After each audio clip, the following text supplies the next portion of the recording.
Akira se réveille après 1000 ans. Il tombe soudainement au sol et sursaute. Lorsqu'il se lève, il remarque que toutes ses blessures ont disparu et se rend compte qu'il n'a aucun vêtement. Il regarde autour de lui, ne sachant pas où il se trouve, et se dirige vers un rayon de lumière. Lorsqu'il sort, il est choqué de voir une ville en ruine.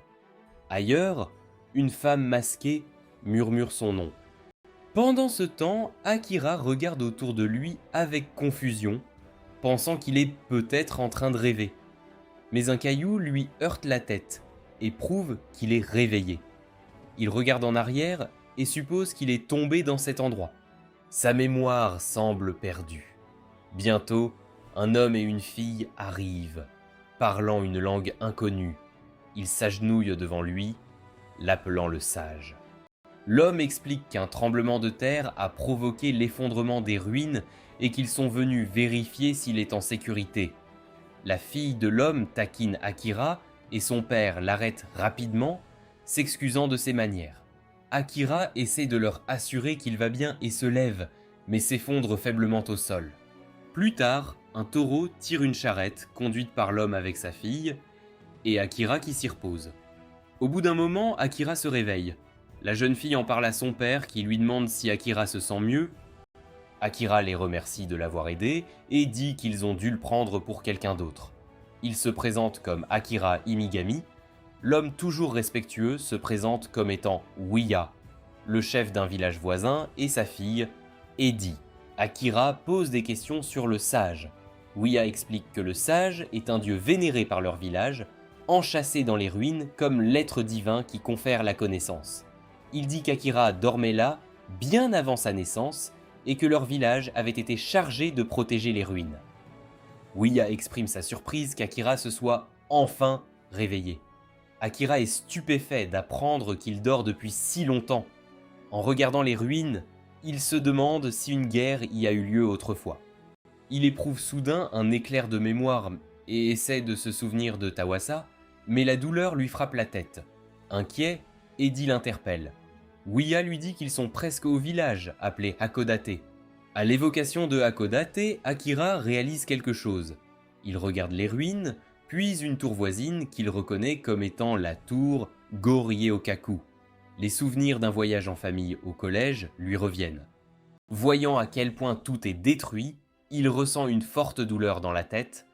Edi le presse de se reposer et Akira accepte, s'allongeant tout en essayant de se convaincre que cela doit être un rêve. Chez Ouya, sa femme est surprise de voir le sage dormir paisiblement. Elle s'approche étonnée de le voir en personne. Ouya lui dit de laisser un peu d'espace à Akira. Akira se réveille bientôt et Ouya demande comment il se sent. Akira demande où il se trouve et Ouya explique que c'est sa maison. La femme de Ouya dit gentiment à Akira de se détendre. Akira insiste sur le fait qu'il va bien.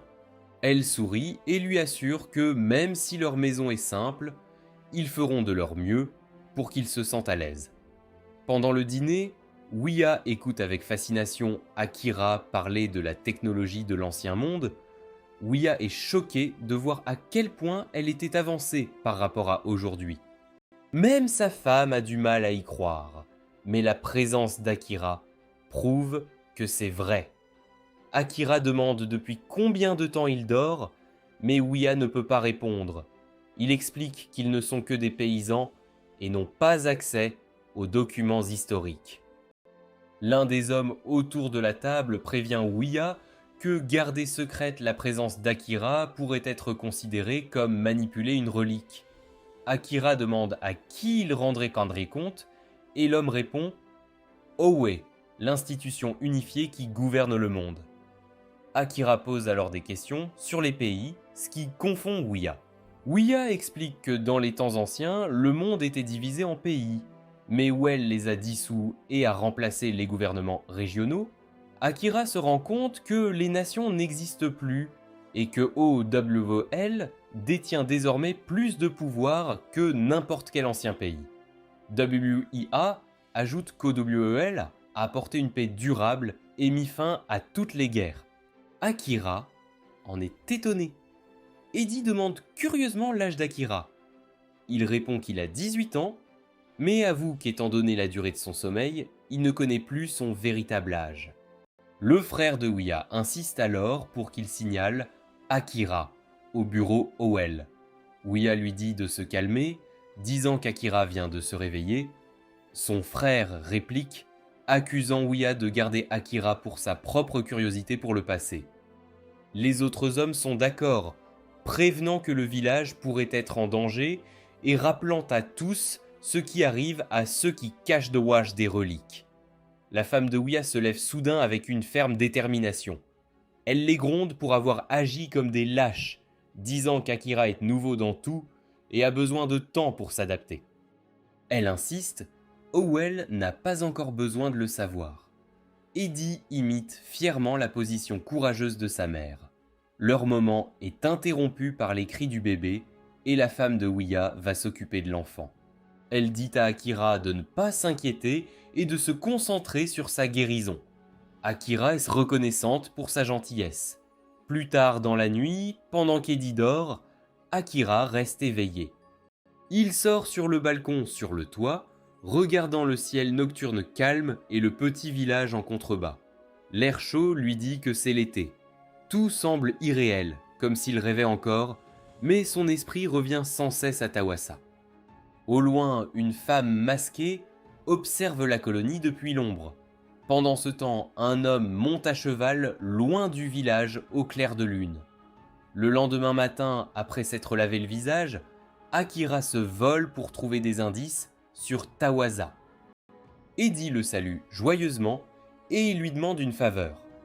Elle l'emmène au marché du village, lui expliquant que c'est là que les gens font leurs courses. Akira observe les étals et remarque le magasin de textiles, réalisant que le village ressemble à une campagne du XVIIIe siècle. Il remarque un stand d'échange de devises avec une balance, ce qui signifie que quelqu'un garantit la valeur de la pièce. Il se demande si ce système a été créé par nous-mêmes et se rend compte qu'il a tant de choses à apprendre. Il demande à Eddie s'il y a une bibliothèque à proximité. Elle ne comprend pas le mot, alors il lui explique que c'est un endroit plein de livres. Elle s'éclaire et dit que l'école en a beaucoup. À ce moment-là, la personne masquée est vue à proximité, achetant un porte-bonheur tout en les observant. Eddie emmène Akira à l'école. Il fouille dans les livres mais ne trouve aucune information sur Tawassa ou sur le passé. Il commence à soupçonner OWEL de censurer les informations. Il demande à Eddie comment ils peuvent contacter OWEL, mais elle réagit avec colère. Elle dit qu'elle les déteste, les qualifiant d'arrogants et de violents. Akira écoute tranquillement, réalisant que nous ne sommes peut-être pas aussi paisibles qu'il y paraît. Alors qu'ils avancent dans le village, Akira et Eddie s'approchent donc d'une maison remplie de voix joyeuses. Les gens applaudissent et félicitent quelqu'un. Akira se demande s'il célèbre un festival, mais les yeux d'Eddie s'illuminent lorsqu'elle dit qu'elle a hâte de trouver ses propres aéroglisseurs. Akira remarque que la plupart des gens sont des femmes, et cela ressemble à une cérémonie de mariage. Curieux, il demande à Eddie ce qui se passe. Elle explique que cet événement s'appelle Il Seiya, une cérémonie au cours de laquelle les gens qui s'aiment prêtent serment et deviennent des anguilles de mai. Elle ajoute que peu importe qu'il s'agisse d'hommes ou de femmes. Voyant la confusion d'Akira, Eddie décide de s'expliquer davantage. Elle dit que dans un groupe, il peut y avoir plusieurs types de groupes, un homme et une femme, 2 hommes, 2 femmes ou même 3 personnes ensemble. Elle montre du doigt un groupe à proximité et dit qu'il compte 4 membres. Akira se rend compte que c'est différent du mariage. Lorsqu'Eddie demande si le mariage est un autre type de mariage, Akira explique que le mariage se déroule généralement entre 2 personnes qui promettent de passer leur vie ensemble. Eddie rit en disant qu'une personne peut avoir plus d'un partenaire. En plaisantant, Akira demande si cela peut monter jusqu'à 100 et Eddie éclate de rire. Elle dit que son père lui a dit un jour que si quelqu'un essayait cela, il se présenterait et le gronderait. Akira comprend enfin qu'un ILS est un groupe de personnes qui décident de vivre leur vie ensemble. Eddie partage fièrement cela chez elle. Son père, sa mère et Papa Vacht forment un LC de 3. Alors qu'elle entraîne Akira avec enthousiasme pour en voir plus, il se dit tranquillement à quel point même l'idée du mariage a changé dans ce monde. En 2038, on voit Akira en train de parler à une femme allongée sur un canapé. Ils discutent de quelque chose appelé le projet LC. Elle lui demande ce qu'il en pense, et Akira dit que c'est un concept intéressant concernant l'amélioration des humains, mais se demande comment elle compte le financer.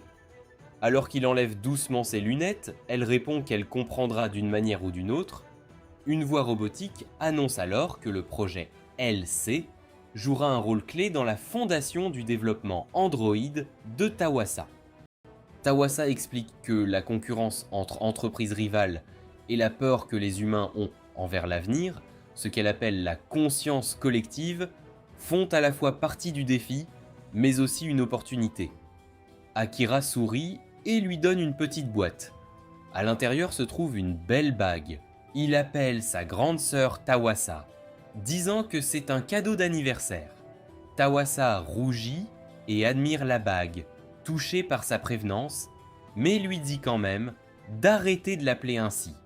De retour dans le présent, Akira est toujours au marché avec Eddie lorsque Taberina, la femme de Ouya, arrive et demande de l'aide. Elle explique qu'un tracteur était tombé et s'était cassé lors du tremblement de terre de la veille. Akira l'examine et parvient à le réparer, surprenant tout le monde. Les gens sont impressionnés par son talent. Il mentionne qu'il aimait réparer des machines lorsqu'il était enfant. Peu de temps après, un homme de grande taille en uniforme de général apparaît avec des soldats et Papa Vacht. L'homme observe le tracteur réparé et loue le travail. Papa Vacht montre Akira du doigt, le présentant à l'homme. Tabarina comprend immédiatement ce qui se passe et accuse avec colère Papa Vacht de trahison. Mais il détourne le regard en disant qu'il n'a pas le choix. L'homme s'approche d'Akira et remarque que le titre de Wise One lui convient. Quand Akira le regarde, l'homme se présente comme Percussi Canis, le propre commissaire général du district H427 Nord, exigeant d'être appelé le tout-puissant commissaire Canis. Les soldats arrêtent Akira et le conduisent vers une cellule de détention mobile. Confus, Akira demande pourquoi il a été arrêté. Canis déclare qu'Akira est un artefact archéologique trouvé dans des ruines antiques et ne bénéficie donc pas des droits de l'homme. Akira est abasourdi. Mais avant qu'il puisse parler, Canis l'attrape par les cheveux et lui dit que le contrôle d'Owell sur l'information est absolu. Wyatt essaie d'intervenir, mais Canis lui ordonne de se retirer. Lorsque Ouya hésite, Canis l'accuse de trahison pour ne pas avoir signalé une relique et lui tire une balle dans la jambe avant qu'il ne puisse s'expliquer.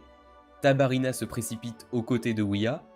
Canis ordonne alors qu'Eddie soit également emmenée, disant qu'il a besoin d'elle comme témoin depuis qu'elle a découvert Akira. Tabarina proteste farouchement, mais Canis pointe son arme sur elle, la menaçant. Papa Vacht se précipite en disant qu'il n'a jamais accepté la détention de Ouya et Eddie, mais Canis répond froidement qu'il vient de le décider. Alors que Ouya saigne, il essaie d'expliquer qu'il avait l'intention de tout rapporter une fois que les choses se seraient calmées. Canis l'ignore et enfonce une matraque électrique dans la blessure par balle de Ouya, le faisant crier de douleur. Plus tard, Akira, Ouya et Eddie sont enfermés dans une cellule de détention attachée à un train en marche. Eddie s'inquiète pour son père tandis qu'Akira s'excuse, se blâmant. Ouya lui dit faiblement de ne pas le faire. Le train finit par s'arrêter. Canis ordonne aux soldats de garder Akira enfermé, mais de faire sortir Ouya et Eddie. Il annonce qu'ils seront éliminés et renvoie 3 de ses hommes à Hakodate pour éliminer tous les villageois afin d'effacer les preuves de l'existence de la relique. Ouya est jeté au sol avec des armes pointées sur lui alors que Kness déclare que tous ceux qui connaissent Akira doivent mourir. De l'intérieur de la cellule, Akira crie de colère, traitant Canis de monstre. Canis répond qu'il envisage d'utiliser les anciennes connaissances d'Akira pour développer son propre pouvoir. Il pointe ensuite son arme sur Heidi, terrifié pendant qu'Akira regarde, impuissant, son expression remplie de haine. Soudain, une voix dit à Akira de s'abaisser. Une jeune fille masquée apparaît, traversant la cellule de détention avec des frappes rapides et puissantes.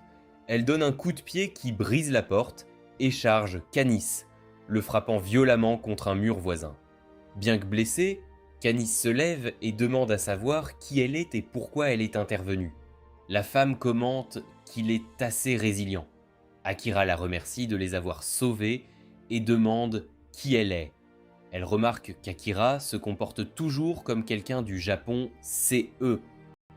Elle lui dit qu'elle peut les aider à s'échapper s'il accepte de l'écouter. Canis ordonne à ses soldats d'ouvrir le feu, mais la femme reste calme et réitère son offre. Akira est d'accord, disant qu'il a besoin de son aide. Elle reconnaît sa demande et leur dit de trouver un endroit sûr où se cacher, tandis que Canis crie à nouveau à ses troupes de tirer. Les soldats tirent sur la jeune fille, mais une barrière circulaire la protège ainsi que Wiya et Eddie. Les balles rebondissent et frappent les soldats. La dame dégaine son sabre et coupe rapidement les ennemis restants avec une précision froide. Akira et les autres sont choqués par son pouvoir, tandis que Canis panique et tente de s'enfuir. La dame se moque de l'organisation de Canis, la qualifiant de sans valeur. Réalisant qu'elle doit appartenir à une série extérieure, Canis donne un coup de pied à l'un de ses hommes et s'échappe dans un bâtiment. Un soldat blessé tente de lui tirer dessus, mais Akira jette rapidement un bâton qui fait tomber l'arme. À l'intérieur du bâtiment, Canis se met à rire follement en tirant une mitrailleuse sur la femme. Elle recule pour éviter les balles, puis active un domaine de foudre. Ses jambes se transforment en trépied, son bras droit se transforme en bazooka énergétique. Elle tire, effaçant complètement Canis et tout sur son passage dans une explosion massive qui secoue la zone. Akira et les autres se cachent pour se protéger de l'onde de choc. Akira, abasourdi, marmonne qu'elle ne peut pas être humaine. La femme retire son arme et répond calmement qu'elle est un androïde, se présentant comme Yugur. Elle rappelle à Akira la faveur qu'elle a mentionnée plus tôt, puis enlève sa capuche, révélant un visage identique à celui de Tawasa. Akira est sans voix et Yugur dit simplement qu'elle veut qu'il se marie. Akira se sent confus lorsque la fille dit qu'elle est Yugur et non Tawasa. Il devient gêné et essaie de se calmer. Yugur diffuse un enregistrement d'Akira acceptant sa faveur, révélant que sa demande est de l'épouser. Cela choque Akira, le rendant troublé et reculant alors qu'elle se rapproche. Yugur sort la bague qu'Akira a offerte à Tawasa comme cadeau d'anniversaire, qu'il reconnaît immédiatement. Lorsqu'il pose des questions sur Tawasa, Yugur se contente de sourire et dit que c'est classifié, un geste qui lui rappelle exactement l'expression de Tawasa.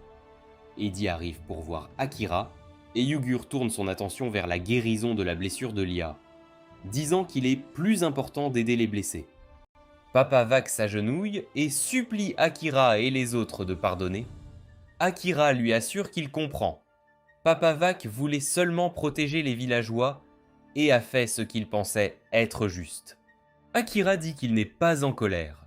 Tabarina demande ce qu'Akira envisage de faire ensuite, et il décide de quitter le village pour éviter de causer davantage de problèmes, puisque Hall est après lui. Yugur insiste pour l'accompagner, disant qu'il lui doit toujours une réponse sur le mariage.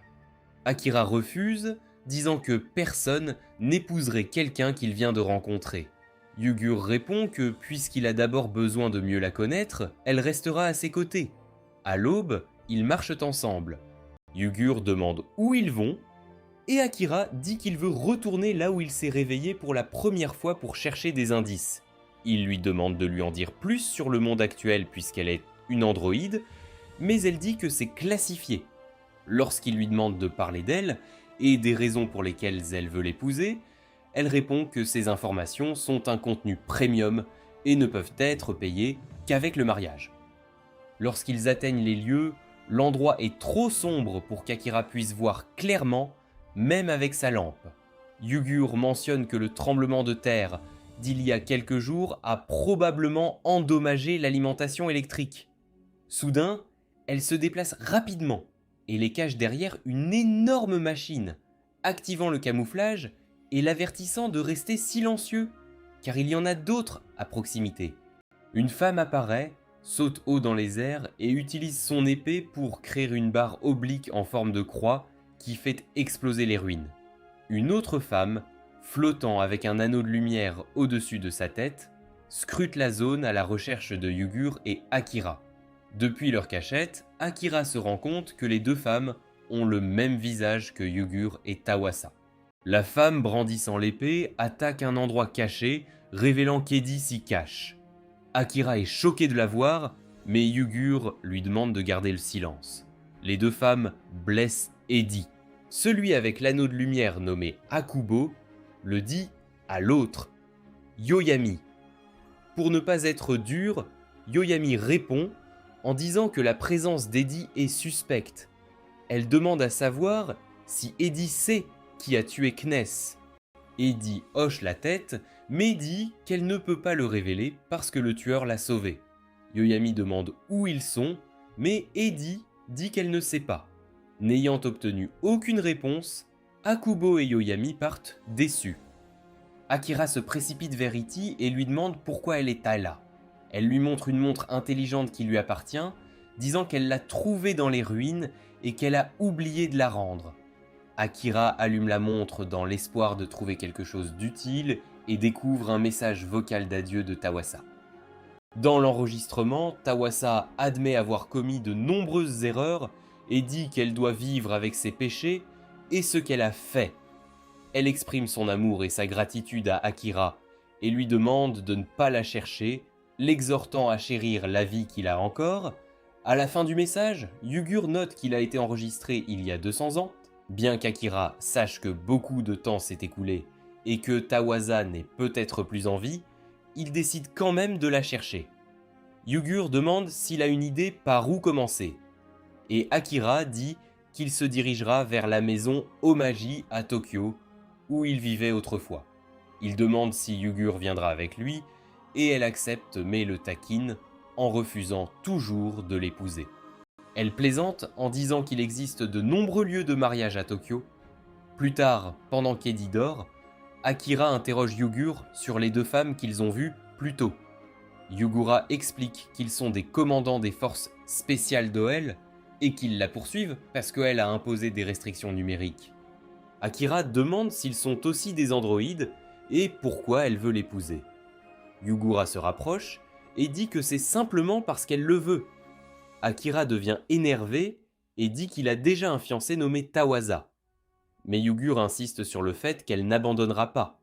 Comme il n'est que fiancé, elle pense qu'il y a encore une chance. Akira le nie catégoriquement, affirmant qu'il n'y en a pas du tout.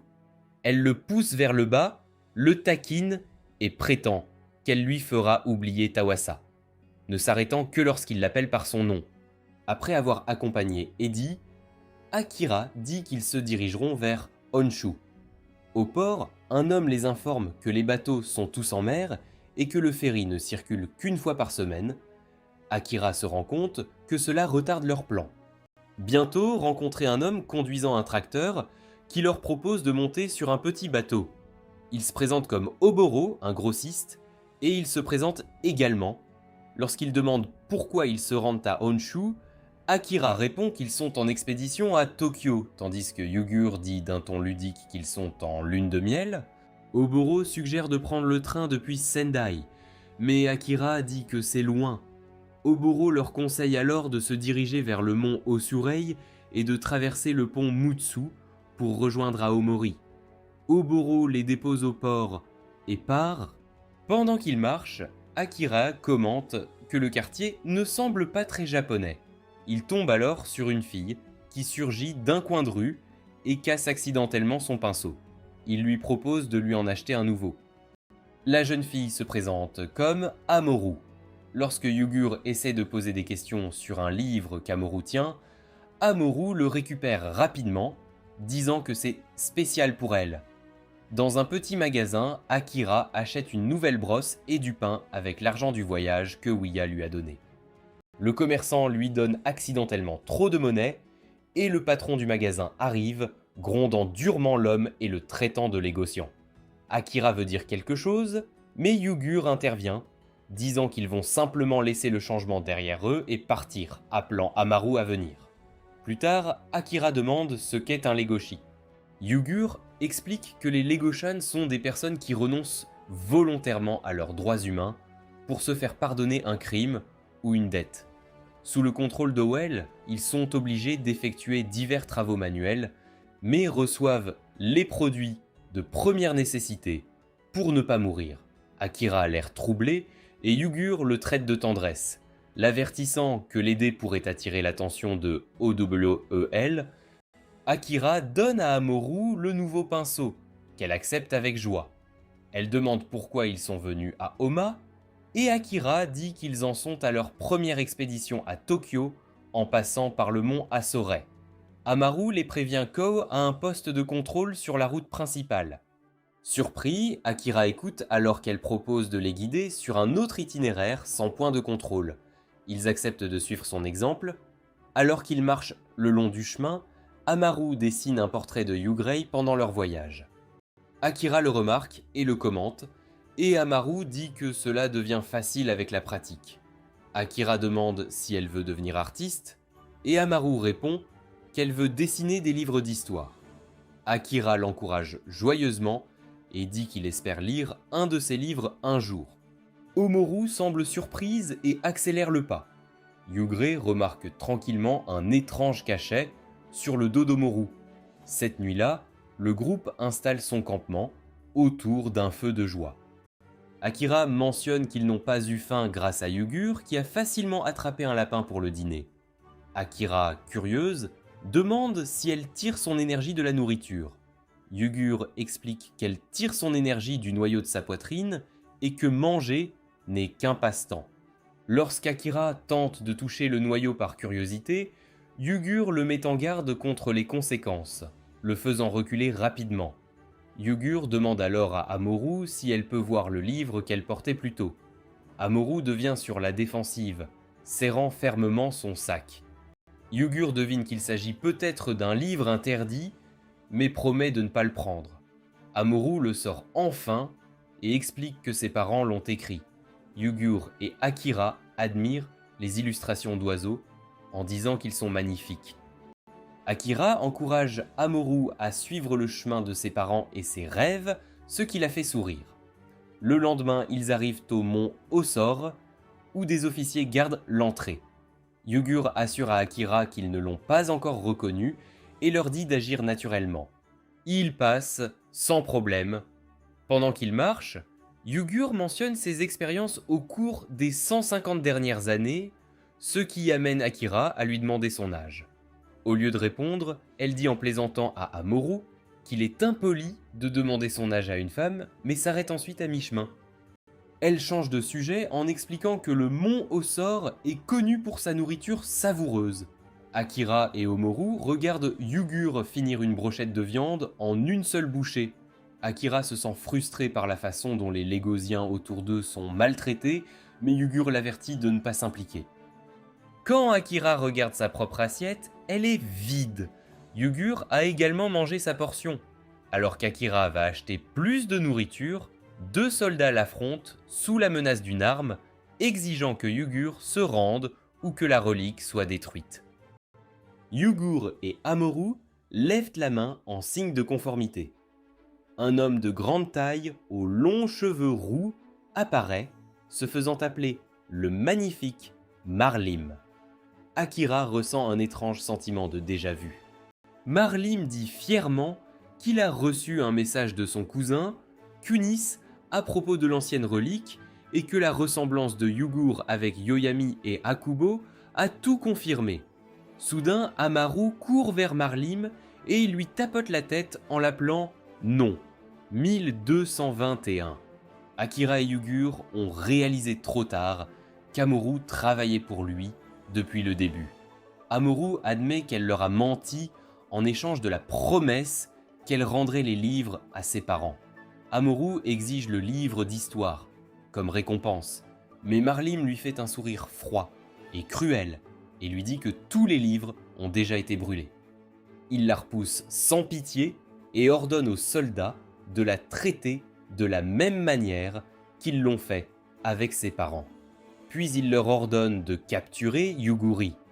Alors que Marlon commence à célébrer la promotion qu'il pense avoir méritée, Akira se tourne tranquillement vers Yuguri et lui demande si elle peut les sauver.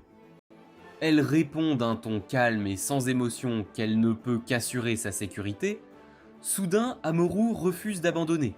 Elle se déchaîne, frappant l'un des soldats et réussissant même à porter un coup à Marlim lui-même. Son courage surprend tout le monde. Elle crie à Yugur et Akira de s'enfuir avant que les soldats puissent récupérer. Saisissant sa chance, Yugur se déplace rapidement, éliminant les soldats un par un avec une efficacité précise. Elle attrape la main d'Akira et l'éloigne alors qu'il s'échappe à travers le chaos. Derrière eux, Marlim retrouve son calme, furieux d'avoir été défié. Il jette violemment Omoru au sol et remarque quelque chose qui est tombé de son sac, le seul livre d'histoire qui lui reste. Il le ramasse avec un sourire narquois, réalisant de quoi il s'agit. Loin des lieux, Yugur et Akira se réfugient dans un endroit calme et caché. La nuit est tendue et leurs respirations sont lourdes à force de courir. Akira se retourne vers d'où ils viennent, le cœur inquiet. Il dit qu'il veut revenir et sauver Omoru. Mais Yugur lui bloque le chemin. Elle lui rappelle qu'Omoru leur a menti et les a utilisés à son propre profit. Akira, cependant, refuse d'accepter cette explication. Il insiste sur le fait qu'Omoru a été manipulé et n'a jamais vraiment voulu faire de mal.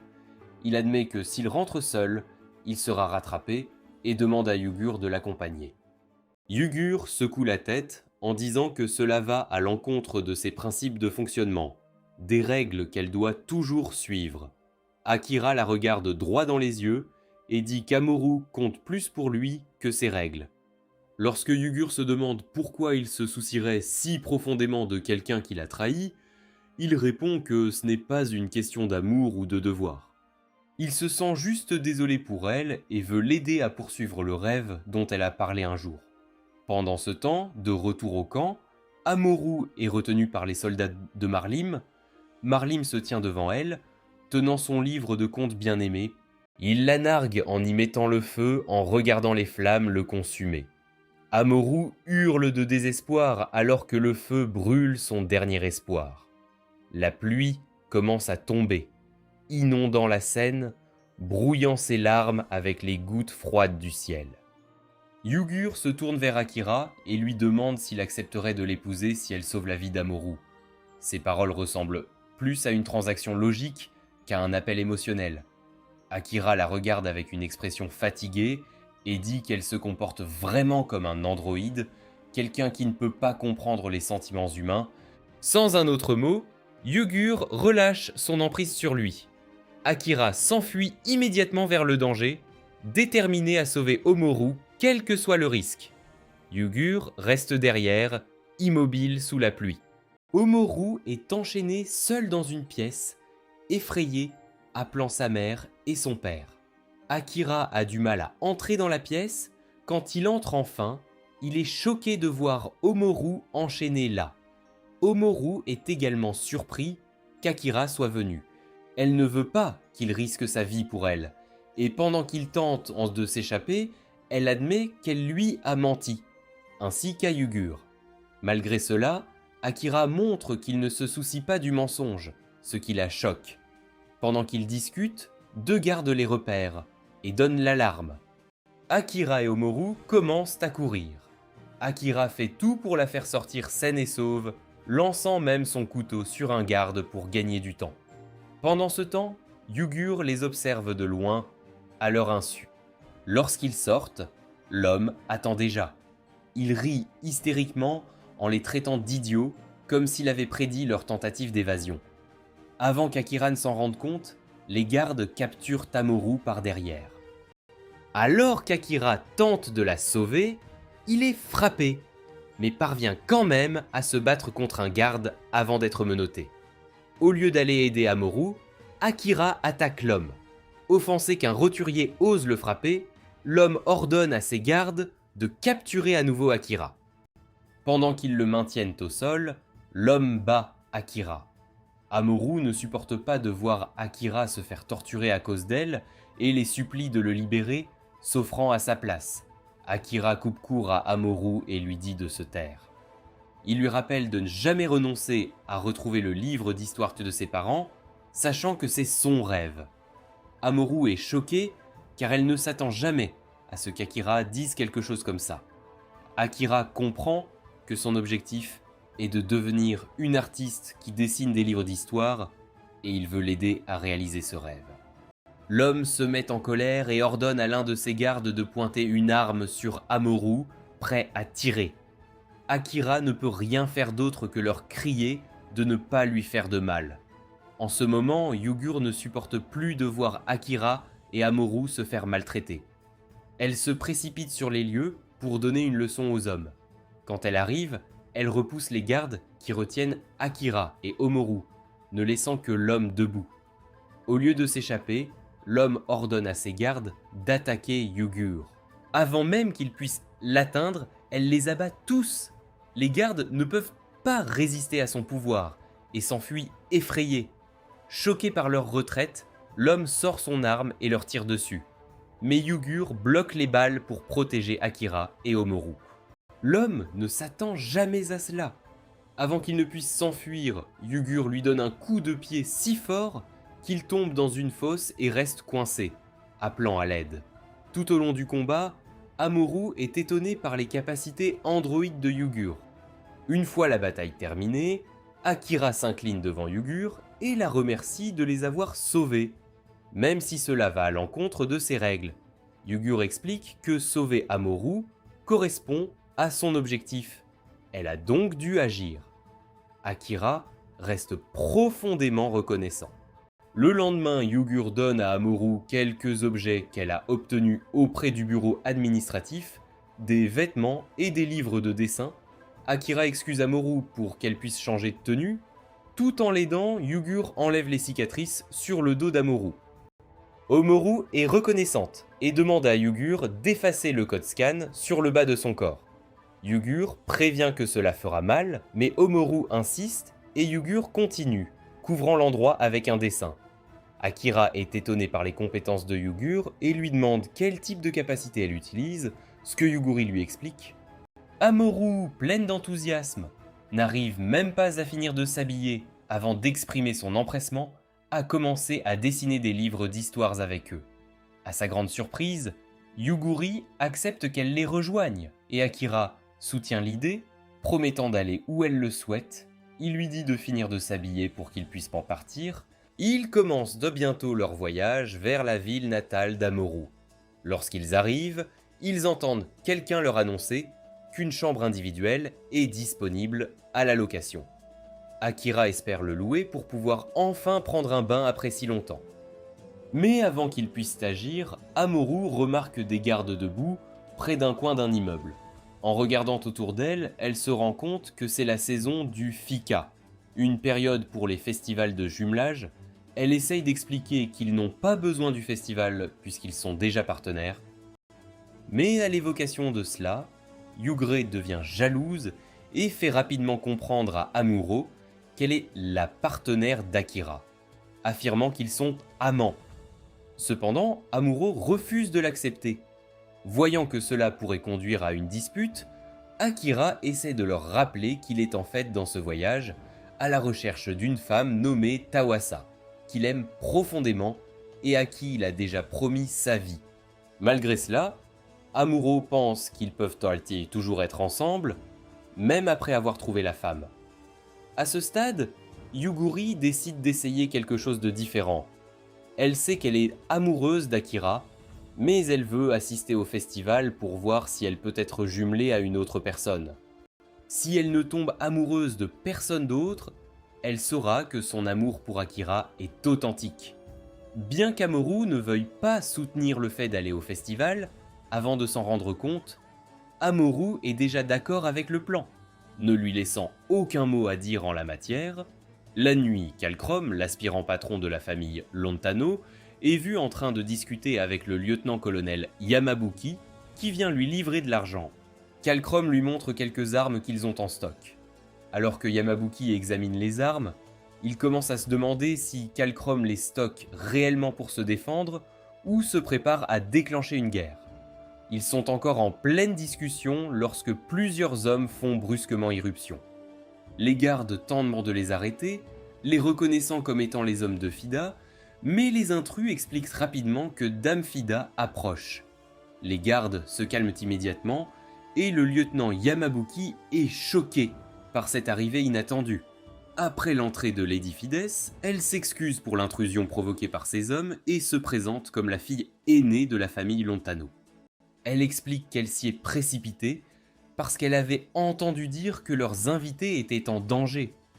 Lorsque le lieutenant entend cela, il devient choqué et nerveux, ne comprenant pas ce qui se passe. Fides explique qu'un des subordonnés de Kalkrom est un espion et elle affirme qu'il est de sa responsabilité de s'en occuper puisqu'elle sera la prochaine patronne de la famille Lontano.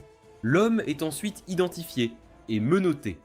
Alors que l'accusé entend ce que dit Fides, il devient furieux et répond, déclarant qu'ils ne reconnaissent que Kalkrom comme leur prochain patron, pas elle. En colère que Fides parle contre Kalkrom, il lutte pour se libérer des gardes et tente de l'attaquer. Mais avant qu'il ne puisse l'atteindre, Kalkrom lui tire dessus de manière inattendue pour mettre fin à tout nouveau chaos.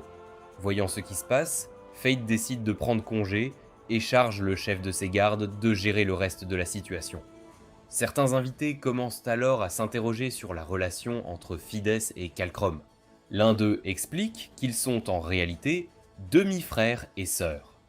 Leur père avait environ 10 enfants, mais 8 sont morts dans une vendetta, ne laissant en vie que Fides et Kalkrom.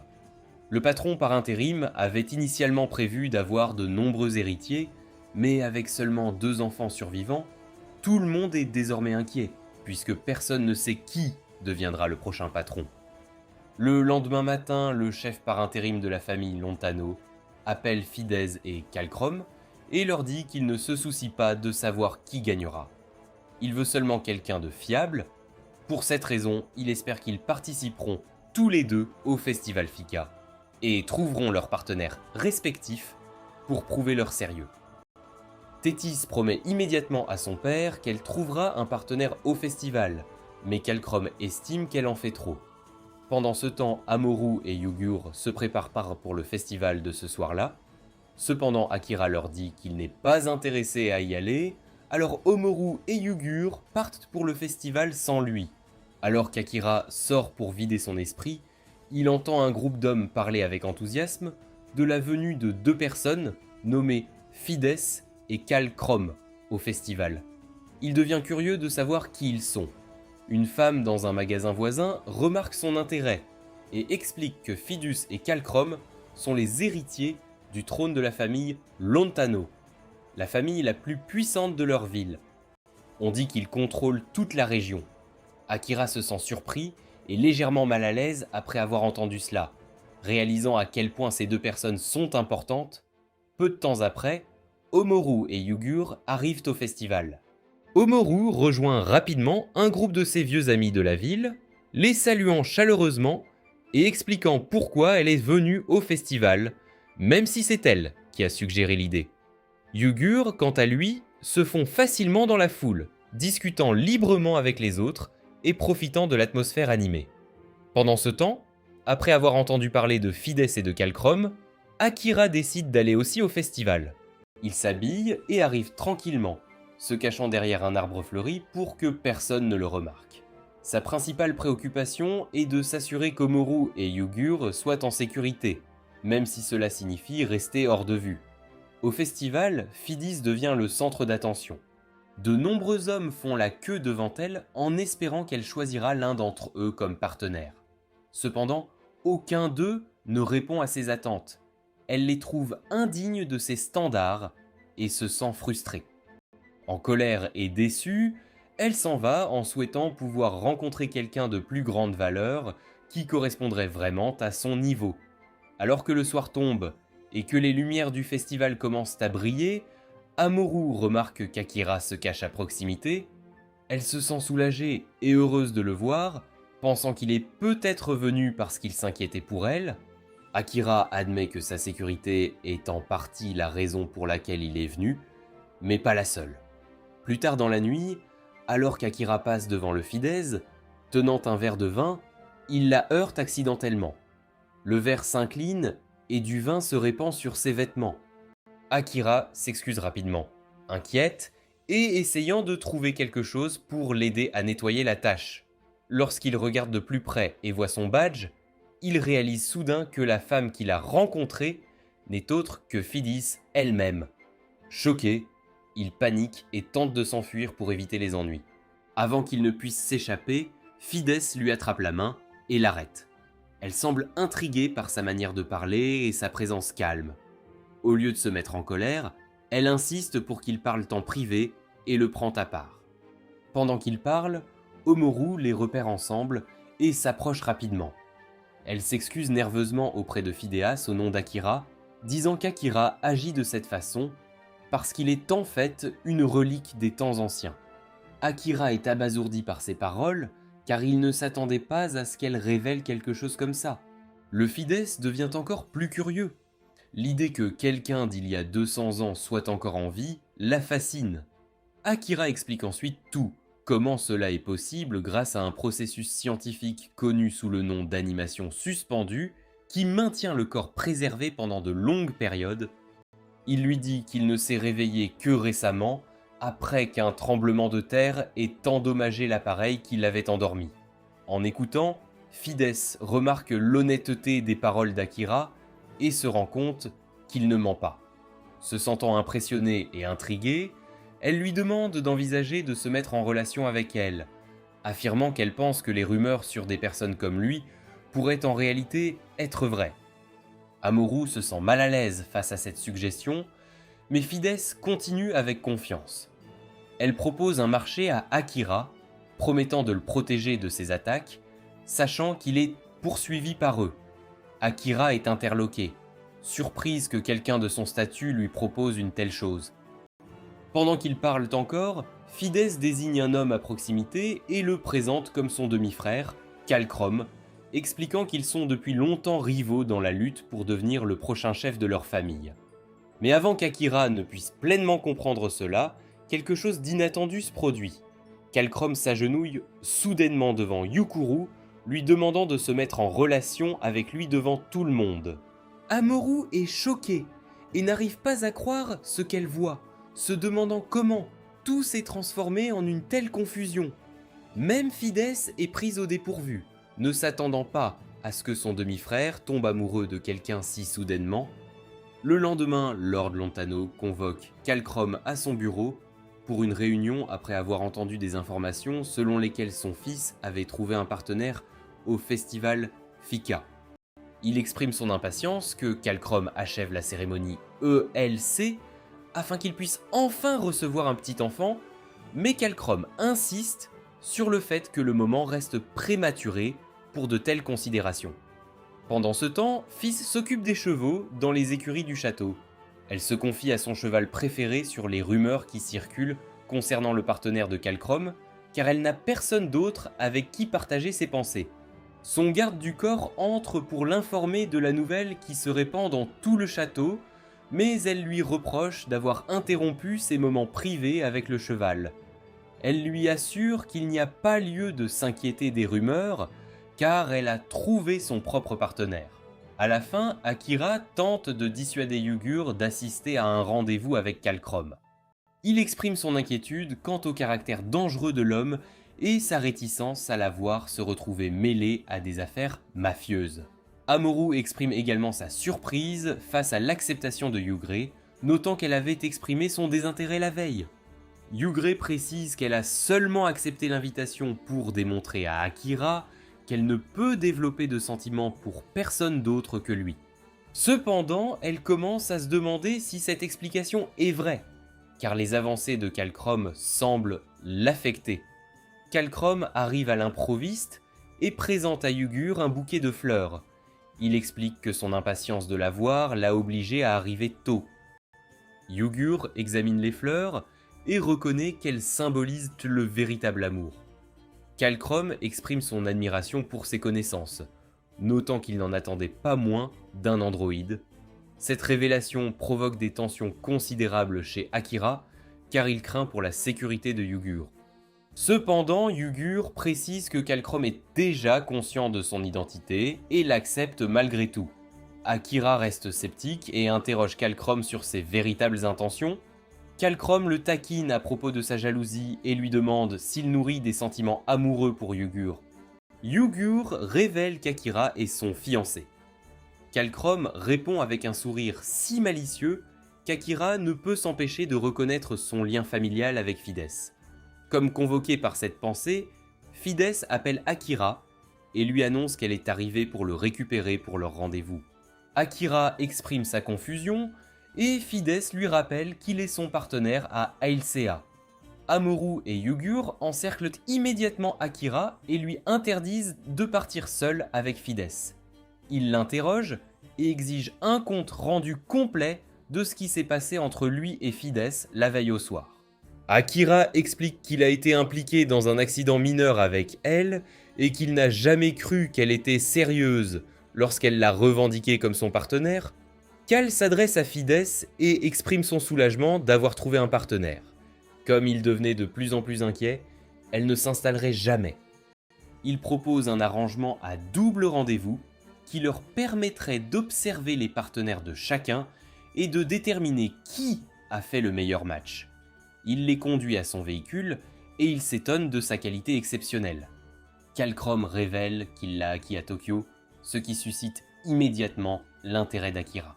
Akira demande des informations, mais Kalchrome refuse de partager quoi que ce soit sans compensation. Cependant, il encourage Akira à ne pas abandonner espoir car il pourrait divulguer des informations en état d'ébriété. Le groupe monte dans le véhicule et Kalchrome les conduit au quartier commerçant.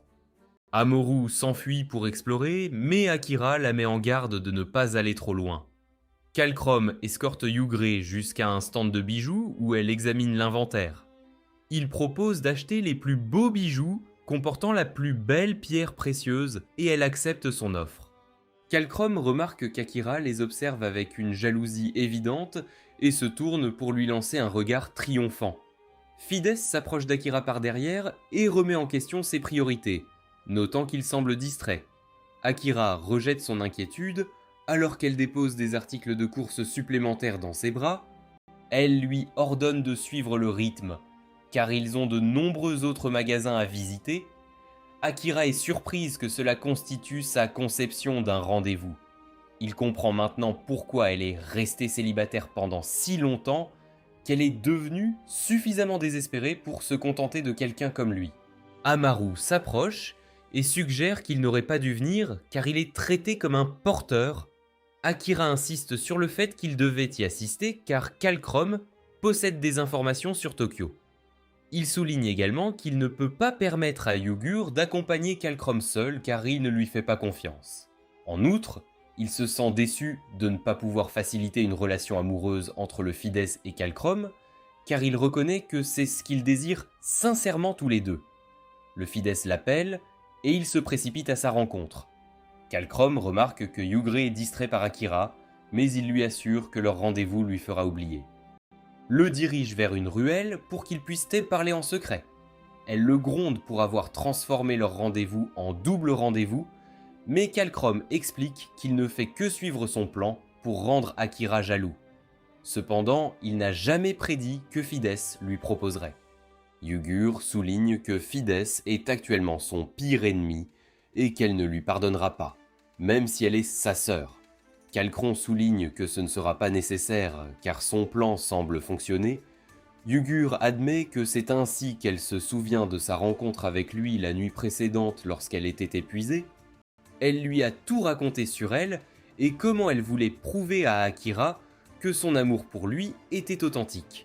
Il a donc accepté de l'aider parce qu'il pouvait comprendre sa situation. Yugre souligne qu'il fait tellement pour l'aider, ce qui la rend méfiante, car elle pense qu'il a une arrière-pensée. Kalcrom révèle qu'il est seulement curieux de savoir comment leur relation va se dérouler, car une relation entre un androïde et un humain n'est pas réaliste. Il veut juste observer leur relation et voir si l'amour l'emporte vraiment sur tout. Pendant ce temps, Ajira remarque qu'Amaru observe un ensemble de peintures de couleurs, alors il décide de les lui procurer. Mais le Fides lui reproche de ne rien lui avoir apporté. Yugur sort de la ruelle avec Kalcrom et appelle Akira, mais il ne l'entend pas. Elle s'approche de lui et envisage de tout lui dire, mais elle décide de ne pas le faire. Akira ne comprend pas pourquoi elle lui donne une telle attitude, mais il l'ignore parce qu'il a un endroit sympa pour continuer leur double rendez-vous. Il ordonne à Kalcrom de les emmener à la bibliothèque et il s'y oblige. Ils arrivent à la bibliothèque et commencent à explorer. Kalcrom admet qu'Akira est cultivé parce qu'il a choisi de lire lors d'un rendez-vous. Amorou est curieuse de savoir si la bibliothèque possède des vieux dessins de ses parents. Elle remercie Akira de lui avoir donné l'opportunité de les vérifier, mais Akira souligne qu'il l'a fait parce qu'il doit faire des recherches. Il récupère quelques livres de droit pour vérifier s'ils contiennent des informations utiles, mais le Fides l'informe que ce genre de livre est inutile car OLP dicte leur contenu. Après avoir exploré la bibliothèque pendant un moment, ils repartent tous sans obtenir de nouvelles informations sur leurs recherches. Amorou aperçoit des traîtres dans la ruelle, et elle a le pressentiment qu'ils pourraient avoir les livres d'histoire de ses parents. Elle décide de les consulter. Elle s'enfuit en laissant l'autre sur les marches de la bibliothèque. Ils tentent de la suivre, mais elle se perd dans la ruelle. Ils commencent à la chercher, mais Fides est furieux qu'elles doivent chercher un enfant têtu. Elle réalise soudain qu'elle s'est perdue, et elle devient soudain nostalgique, car cela lui rappelle des souvenirs de son enfance. À l'époque, il jouait toujours à cache-cache dans la ruelle, mais il se faisait toujours prendre parce que Kalcrom faisait toujours du bruit en se cachant. Fid l'a réprimandé, mais elle a promis de le garder en sécurité lorsqu'elle deviendrait la patronne. Kalcrom l'appelle, et elle cesse de revivre ses souvenirs. Elle essaie de cacher sa nostalgie, mais Kalcrom lui rappelle l'époque où ils jouaient à cache-cache dans la ruelle quand ils étaient enfants. À proximité, Akira essaye de retrouver tout le monde car il est désormais seul. Il jette un coup d'œil dans un coin et aperçoit Fides et Kalcrom en train de passer un moment, alors il décide de rester en retrait. Yugur et Omoru l'appellent paille par derrière et il les fait taire pour qu'ils n'interrompent pas le moment entre frères et sœurs. Le Fides se demande pourquoi Kalcrom se souvient soudainement du passé, et Kalcrom souligne qu'il est agréable de revivre des souvenirs de temps en temps. Fids lui rappelle qu'ils sont censés être plus préoccupés par leur avenir. Kalcrom décide d'être plus direct. Il prend un drap et l'enveloppe dans Fides, soulignant qu'elle était très douée pour jouer à cache-cache. Fides sent une étincelle. Elle cache ses sentiments. Elle s'éloigne en prétendant qu'elle ne se souvient de rien de tel. Akira observe Fides alors qu'elle passe devant et il se sent mal que leur lien de sang les empêche de vivre le véritable amour. Il se tourne vers Yugur car il est désormais certain que Kalcrom aime vraiment Fides. Il la gronde pour avoir porté le collier que Kalcrom lui a offert, mais elle se moque de lui parce qu'il est jaloux. Akira souligne qu'il a fait cette suggestion uniquement à cause de ce qu'il vient d'observer entre les frères et sœurs. Yugur ne comprend pas de quoi il parle et Akira ne trouve pas les mots pour l'expliquer puisqu'elle ne parvient pas à comprendre qu'il n'est pas jaloux. Yugur lui rappelle qu'elle a accepté de sortir avec Kalcrom comme test pour lui faire comprendre à quoi ressemble le véritable amour. Elle demande pourquoi il a accepté de sortir avec Fides. Amuro rejoint Yugur et ils font pression sur Akira pour obtenir des réponses. Akira se défend et soutient qu'il n'est fidèle à Tawasa que parce qu'il est déjà fiancé avec elle. Il se demande où se situe la loyauté de Yugur et elle révèle qu'elle pourrait se contenter de Kalcrom si les choses se déroulent comme prévu, ce qui les choque tous les deux. Le retour est tendu et silencieux. Kalcrom et Fidis continuent de se regarder du coin de l'œil, mais ils ont soudainement une crevaison. Tout le monde sort et Akira change le pneu crevé. Kalcrom est impressionné de pouvoir le faire tout seul, et Akira souligne que son père adoptif lui a appris comment le faire. Kalcrom révèle que la seule chose qu'on lui a apprise pendant qu'il grandissait était de consacrer toute sa vie à sa famille, c'est pourquoi LC est si importante pour eux. Akira se demande si ses sentiments pour Yugur sont authentiques. Kalcrom admet qu'il la trouve fascinante, mais il se demande pourquoi Akira demande. Akira souligne qu'il a demandé uniquement parce qu'ils sont compagnons de voyage. Il s'interroge sur les sentiments de Kalcrom à l'égard de Fides, mais Kalcrom lui renvoie la question. Akira refuse de répondre car ses sentiments n'ont aucune importance. Kalcrom révèle qu'il bénira l'union de celui que Fides choisira comme partenaire, mais il promet de tuer quiconque lui brise le cœur. Akira accuse Kalcrom d'être amoureux par Fides, mais Kalcrom évite l'accusation et lui suggère d'ouvrir un garage en raison de ses prouesses en matière de changement de pneus. Pendant ce temps, Yugur exprime sa frustration face à la difficulté de trouver le véritable amour. Fides se demande de quoi elle parle et Amuro explique « Yugur a été malheureuse dans sa quête du véritable amour ». Fides souligne que le véritable amour n'est qu'une absurdité inventée pour que les gens se sentent désirés. Leur conversation est interrompue par le déversement d'un conteneur qui menace de tuer un ouvrier. Yugur se précipite à son secours, mais un agent secret la repère et la reconnaît comme une fugitive. Fides découvre que Yugur est une androïde grâce à ses mouvements rapides. Elle se demande à quel jeu joue Kalcrom, car il ne peut pas la prendre comme partenaire puisque les androïdes ne peuvent pas avoir d'enfants. Kalcrom et Akira arrivent en courant sur les lieux pour s'assurer qu'elle va bien, mais elle les dirige vers la source de l'agitation. Elle s'éloigne et Akira conseille à Kalcrom de la poursuivre, mais il révèle que c'est son travail maintenant parce qu'elle l'a choisi comme partenaire. Alors que Fides s'enfuit, elle se souvient du reste de ses souvenirs antérieurs. Après qu'elle l'ait promis de devenir la patronne et de protéger Kalcrom, il a souligné qu'il l'avait entendu crier à l'aide de leur frère aîné parce qu'elle ne voulait pas devenir la patronne de la famille. Elle l'a réprimandé pour l'avoir espionnée. Mais il a expliqué qu'il l'avait fait uniquement parce qu'il voulait devenir le patron et changer de famille pour qu'elle n'ait plus à pleurer. Akira arrive chez le fœtus et elle admet que Kalcrom fera un meilleur patron qu'elle car son cœur est assez grand pour accueillir tous ceux qu'il rencontre. Elle révèle qu'il s'occupait secrètement de leurs autres frères et sœurs qui ont été reniés parce qu'ils étaient considérés comme inaptes à diriger leur famille.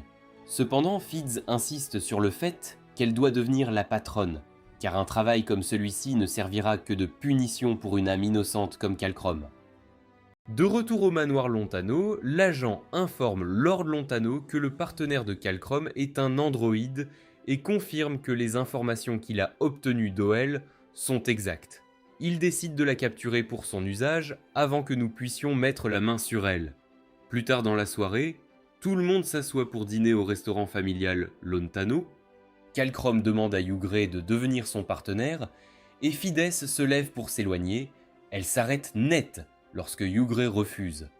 Yugre explique que sa perception de l'amour était fausse et conseille à Kalcrom de prouver ses sentiments de véritable amour à la personne à qui il est destiné. Akira profite de cette opportunité pour conseiller aux frères et sœurs d'essayer d'arranger les choses en ayant une conversation sincère. Lord Lontana entre et révèle qu'il a toujours su qu'ils avaient tous les deux une alchimie depuis qu'ils étaient enfants. Il accuse Kalcrom d'avoir prévu de rester sans enfant et d'avoir choisi de l'assassiner dans son sommeil afin qu'il puisse prendre le contrôle de la famille. Kalcrom nie cette allégation, mais Lord Lontano désigne Yugur et les armes du marché noir qu'il a achetées à Howell, comme preuve. Kalcrom insiste sur le fait qu'il se trompe, car les armes à Yugur n'étaient qu'une précaution qu'il prenait pour protéger la famille. Lord Lontano n'achète pas son histoire.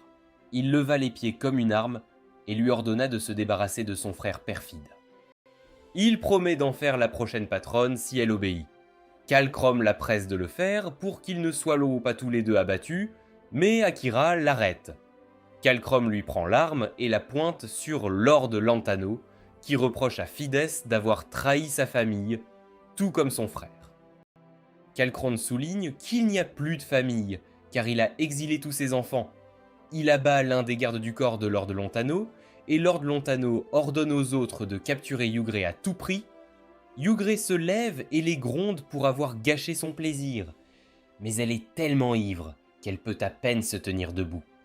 Lord Lontano ordonne à ses hommes de la retenir, alors qu'elle est trop ivre pour faire quoi que ce soit, mais Yugur libère toutes les toxines qui se sont accumulées dans son corps en buvant. Elle défie la première personne assez courageuse pour l'approcher. Akira aperçoit un tireur d'élite la visant, et il se rend compte qu'elle n'est pas consciente de sa présence.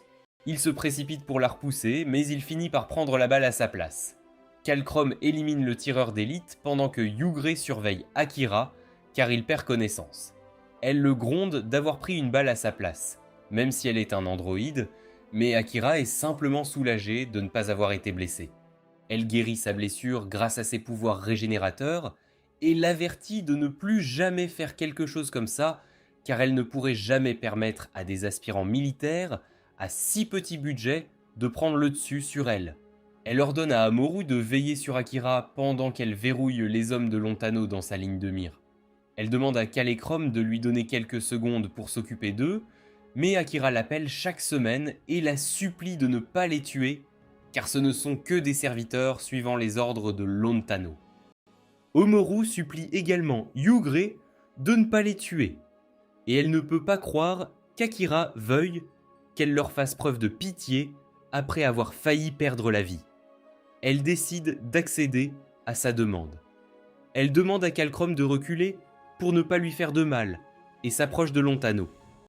Kalcrome l'avertit de faire attention car Lontano s'est hissé au sommet de la famille en éliminant quiconque se mettait en travers de son chemin. Yugur le reconnaît alors qu'elle affronte Lontano. Elle sort des fusils laser de son sac et les lance sur ses soldats.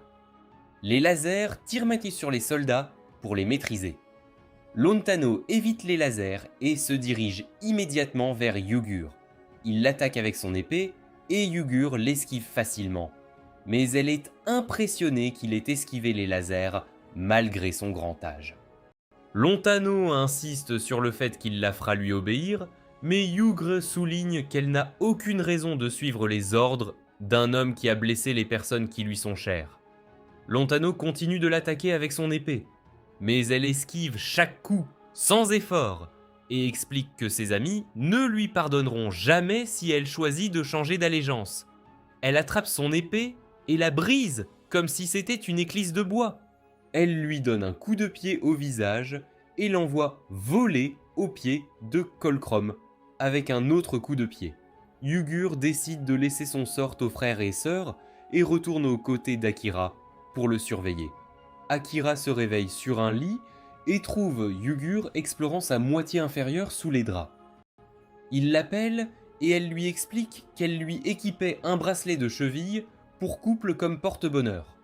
Akira remarque qu'il a une cicatrice sur l'épaule, mais il n'en ressent aucune douleur.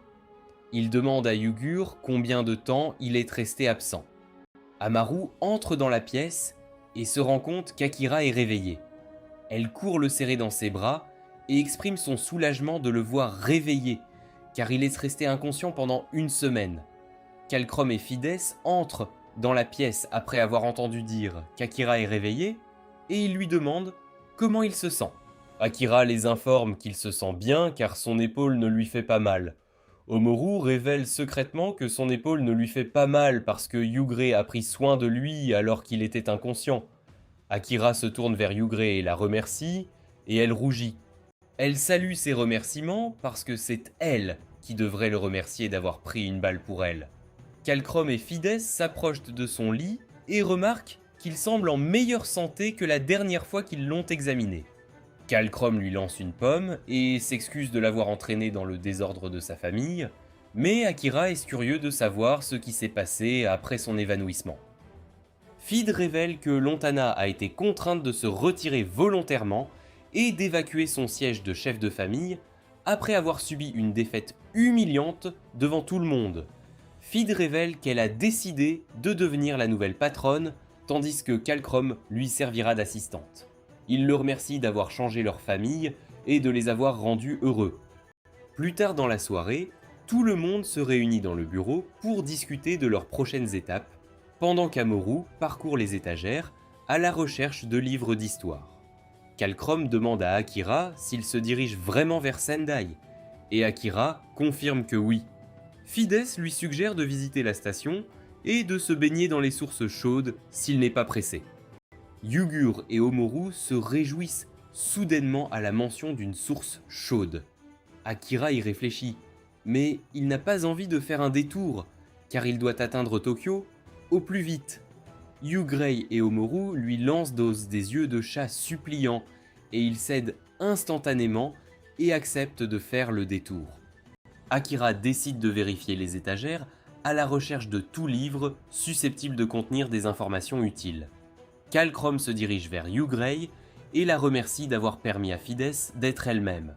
Il lui demande si elle a trouvé son véritable amour, et elle admet qu'elle n'en est toujours pas sûre. Kalcrom lui assure de ne pas s'en inquiéter, car son véritable amour finira par lui se faire connaître. Le lendemain, Obero les emmène jusqu'à leur destination, mais Akira continue de lui jeter des regards, car il ne lui fait pas confiance. Il lui a demandé pourquoi il avait choisi de devenir chauffeur, et Oboro admet que son dernier travail n'était pas rentable, alors il a décidé de changer de carrière. Il félicite Akira d'avoir eu de jolies filles avec lui cette fois, contrairement à la dernière fois où ils se sont vus. Il est certain qu'ils auront une merveilleuse Ilsea, mais Yugur révèle qu'ils se marient et n'ont pas d'Ilsea. Il les dépose à la station et Omoru lui tente un portrait de son visage pour le remercier pour le trajet gratuit. Il l'accepte volontiers et reconnaît qu'elle deviendra un jour une grande artiste de contes. Il part et Akira se demande comment il connaît le passé d'Amoru. En entrant dans la station, il tombe sur un groupe de personnes en train de se disputer. Un invité tente d'intervenir, mais les dames le préviennent de rester en dehors de cela. Akira décide d'intervenir, mais son intervention coïncide avec le coup de poing d'une des dames. L'autre dame s'écarte, et Akira finit par se faire assommer. Akira se réveille quelques minutes plus tard, et la dame s'excuse de l'avoir assommé. L'invité s'excuse également pour son malheur, mais Akira lui en veut, car il suppose qu'il est la cause de la querelle des amoureux. L'invité précise qu'il n'est qu'un invité, qui s'est retrouvé mêlé à la querelle de la dame. La dame le soutient et Akira s'excuse de l'avoir accusé à tort. L'homme présente ses excuses et se présente comme Yokurata. La dame se présente comme Ajisai, la propriétaire du complexe, et s'excuse à nouveau de l'avoir assommé. Akira souligne que c'est de sa faute s'il s'est mêlé à des affaires qui ne le concernent pas, mais il se demande comment la querelle a commencé. Ajisai explique que Hanayama est son avion de mer qui était autrefois commissaire chez Howell. Pendant cette période, elle était toujours occupée, mais lorsqu'ils se sont réunis, elle a promis qu'elle quitterait son emploi chez Howell et l'aiderait à diriger l'auberge. Cependant, elle a toujours refusé d'honorer sa promesse à chaque fois qu'Ajisai le lui rappelle. Ajisai se plaint d'être toujours en voyage d'affaires et de rentrer à la maison à peine. Elle souligne qu'elle a même oublié leur tradition d'avoir un rendez-vous d'anniversaire à plusieurs reprises. Elle se rend soudain compte qu'elle en dit trop et qu'elle devient émotive, alors elle décide d'arrêter de les accabler de ses problèmes personnels. Yokurata souligne que l'affaire a été résolue grâce au visage d'Akira. Ajisai décide d'offrir à Akira une chambre gratuite en signe de ses excuses. Elle leur offre la chambre la plus haute de la station avec une vue panoramique sur la vallée. Elle révèle que la chambre est la fierté de la station et que tous ceux qui y séjournent tombent toujours amoureux du paysage. Elle les informe que le complexe dispose de bains mixtes et Amoru a hâte d'y jeter un coup d'œil car ils peuvent tous se baigner ensemble. Akira refuse de se baigner avec eux, mais Ajisai les informe également que le bain a un effet de jumelage, ce qui fait que leurs invités se retrouvent en couple après s'être baignés ensemble. Amoru pense que le bain est un lieu magique, mais Akira n'adhère pas à ce fantasme car ce n'est pas logique. Yugre le fait taire parce qu'il gâche le moment. Agizé se demande s'ils sont tous les trois malades, Akra l'informe qu'ils ne le sont pas et qu'ils ne le seront jamais, mais Amorou insiste sur le fait qu'ils devraient le faire, tandis que Yugur souligne qu'ils vont se marier. Akira les ferme tous les deux et insiste sur le fait qu'il n'y aura pas de bain mixte, de LC et de mariage sous sa surveillance. Omoru décide de sauter dans le bain avec Yugur car Akira se révèle têtu. Ils entrent dans le bain et Omoru révèle qu'elle est énervée par l'attitude d'Akira. Elle remarque que Yugur est d'une humeur étrange, alors elle la confronte à ce sujet. Mais Yuguri insiste sur le fait qu'elle va bien parce que ses lectures se situent dans leurs limites normales. Amaru décide quand même de la surveiller car elle a également remarqué qu'elle marmonnait beaucoup autour d'Akira. Yuguri décide de révéler la vérité et admet qu'elle ressent toujours une oppression dans la poitrine chaque fois qu'elle regarde Akira. Amorou souligne que quelque chose comme ça n'arrive que lorsque quelqu'un est amoureux. Elle explique avoir lu dans un livre que le cœur d'une personne commence à s'emballer chaque fois qu'elle pense à quelqu'un qui lui est cher. Amorou se demande pourquoi Yuguri n'a jamais dit à Akira qu'elle l'aime puisqu'elle a des sentiments pour lui. Yuguri souligne qu'elle le fait toujours, mais elle se rend soudain compte qu'elle a tout mal fait. Amorou admet qu'elle les aime tellement tous les deux et souhaite qu'ils soient LC afin qu'ils puissent rester ensemble pour la vie. Quelque temps plus tard, Akira observe une carte sur le mur dans l'espoir d'obtenir des informations sur Tokyo, mais il est déçu car elle ne montre que le tracé du Tohoku. Akira est frustré car il n'obtient pratiquement aucune réponse aux questions qui lui trottent dans la tête depuis son réveil. Yugur arrive derrière elle, mais il ne la remarque pas. Elle prend quelques instants pour lui voler ses nerfs et lui demande si quelque chose le dérange. Akira souligne qu'il ne peut même pas lui parler de quoi que ce soit, car elle lui dira seulement que l'information est classifiée. Yugura précise qu'elle ne lance pas le mot pour le plaisir, mais qu'elle doit le dire parce que c'est ce pourquoi elle est programmée. Akira a déjà compris qu'il y a une raison derrière cela, mais il décide de réessayer de l'interroger. Il lui demande ce qui est arrivé au monde pendant qu'il dormait, mais elle répond que c'est classifié. Il lui demande le but de sa création, mais elle répond également qu'elle est classée. Il lui demande si Tawasa est toujours là-bas, mais Yugur le laisse à peine terminer la phrase avant de répondre qu'elle est classifiée.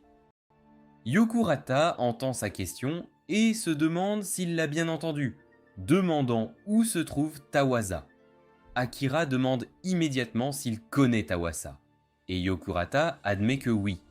Il fait des réservations avec les dames dans ses bras pour plus tard afin de pouvoir discuter avec Akira sans distraction. Il révèle qu'il travaillait chez Howell et que c'est là qu'il a rencontré Tawasa pour la première fois. Yugre lui jette un regard suspicieux et Yokurata le remarque. Il lui demande d'arrêter de lui jeter un regard puant, car il n'est plus associé à Howell depuis qu'il a choisi la vie d'un universitaire inoffensif. Il précise également qu'il ne les informe plus sur les androïdes et leurs activités, elle n'a donc pas besoin d'être tendue avec lui. Akira est surpris que Yokuroda connaisse l'identité de Yugur et il est convaincu qu'il dispose de beaucoup d'informations. Il lui a demandé de révéler ce qu'il savait sur Tawasa, mais Yokurata a demandé la permission de Yugurei de divulguer des informations classifiées avant d'accéder à la demande d'Akira. Yugurei révèle qu'elle n'interviendra pas tant qu'Akira obtient ces informations auprès d'autres sources. Yokurata sort une carte et la place sur une table entre lui et Akira. Il l'informe qu'une guerre a éclaté entre l'humanité et l'IA en 2052, qui a fait des milliards de victimes et modifié la carte du monde. Akira admet qu'il soupçonnait que quelque chose d'énorme s'était produit, mais il ne s'attendait pas à ce que ce soit aussi grave que cela. Yokurata révèle que Tawasa est celui qui a mis fin à la guerre, et Akira se demande pourquoi personne ne sait ce qui s'est passé pendant la guerre et comment Tawasa a sauvé l'humanité. Yokurata explique que, ils ont limité les connaissances historiques et le traitement numérique des bases de données, parce qu'il cherche désespérément à empêcher une répétition du passé. Il explique en outre que les gens qui sont actuellement en vie ne savent pas que leur monde actuel est construit sur le sacrifice d'innombrables vies et ressources. Akira se demande comment Tawasa a mis fin à la guerre, et Yokurata explique qu'elle a utilisé des androïdes appelés Seri Outside, qu'elle a elle-même créés pour combattre l'invasion de l'IA. Les dames de Yokurata lui crient de se dépêcher car elles attendent trop longtemps. Yokurata décide d'abandonner sa conversation avec Akira pour pouvoir satisfaire les dames, mais Akira l'arrête pour lui poser une dernière question. Il se demande ce qui est arrivé à Tawasa après la fin de la guerre. Et Yokurata admet qu'il n'a pas de réponse car personne ne le sait. Akira ne comprend pas ce qu'il essaie de dire, alors Yokurata explique que Tawasa a fondé Howl après la guerre avec les 6 sages, puis qu'elle a disparu sans laisser de traces juste après. Akira est surprise d'apprendre qu'elle a fondé Howl, mais Yokurata révèle que c'est la dernière fois qu'elle a été vue vivante. Akira espère qu'elle pourrait encore être en vie. Yokurata lui rappelle que la guerre a eu lieu il y a près de 200 ans, il est donc peu probable qu'elle ait survécu aussi longtemps dans l'isolement. Il dit au revoir à Akira et part avec les dames. Akira a tellement le cœur brisé qu'il ne bouge pas d'un pouce, même après le départ de Yokurata. Yugur se demande s'il va bien, et il admet que c'est le cas. Il va se vider la tête en jouant au tennis de table contre le mur, mais il continue de se souvenir des paroles de Yokurata, car, logiquement, Tawasa n'est pas censé être en vie. Cependant, Akira décide de ne pas abandonner ses recherches, car logiquement, il n'est pas censé être lui aussi en vie. Il se dirige vers le bain pour se rafraîchir, et décide de traverser à la nage, mais il attrape accidentellement Yugre. Il s'excuse auprès d'elle et lui propose de partir, mais elle rejette son offre et insiste sur le fait qu'il peut rester tant qu'il ne la regarde pas. Pendant ce temps, Amuro reste dehors pour dessiner le jardin de la station. Agisai sort avec Hanayama pour la rencontrer. Hanayama admet que le jardin est magnifique, mais Agisai se moque indirectement d'elle parce qu'elle sait tout et ne contribue en rien au complexe, et elle s'énerve. Elle demande à Amuro ce qu'elle ressentirait si quelqu'un planifiait un rendez-vous dans son dos sans vérifier si son emploi du temps le permet.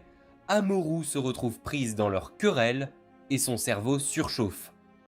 Elle s'enfuit parce qu'elle ne supporte pas le cauchemar des deux se faisant passer pour une île Seiya. De retour au bain, Yugur abandonne son rôle de demoiselle timide et donne un massage à Akira. Elle lui demande pourquoi il a pris une balle pour elle au restaurant, et Akira admet que son corps a bougé avant qu'il puisse réfléchir car il savait qu'elle aurait été capable de gérer la balle. Il se demande ce que Yugur lui fait, et elle révèle qu'elle lui fait un massage pour le remercier d'avoir pris une balle pour elle. Amuro les surprend et les accuse de se baigner sans elle. Elle se lance immédiatement parce qu'elle ne veut pas manquer le plaisir. Après le bain, Amaru demande à Yokurata le meilleur endroit pour dessiner, et il lui montre le cratère du 3e coup, car il offre le meilleur paysage. Hanayama suggère un autre endroit, et Amuro a hâte de le vérifier. Hanayama propose de l'y conduire le lendemain, car c'est sur le chemin du travail. Dans l'esprit d'accéder aux demandes, Akira demande à Yugur si elle aimerait qu'il fasse pour elle, en guise de remboursement, puisqu'elle a pris soin de lui, pendant qu'il se remettait de ses blessures. Yugur réfléchit une minute et lui demande de l'emmener à un rendez-vous. Alors qu'Amuro et Yugur dorment encore, Akira entre dans le bain thermal et est surpris de trouver Yokurata et la commissaire déjà là.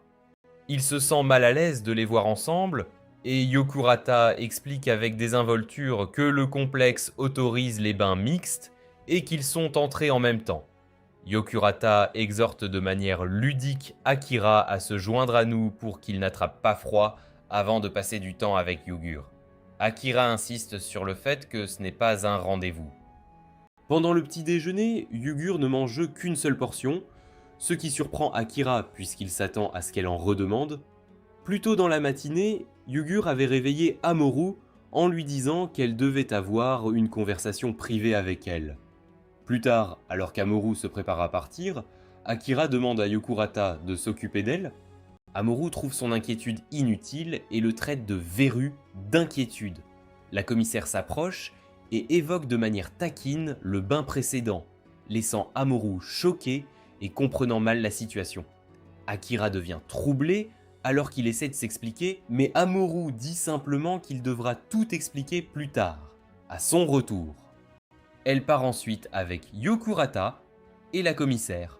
Peu de temps après, Misagi-sai apparaît derrière Akira, le taquinant en lui disant qu'il a dû s'amuser.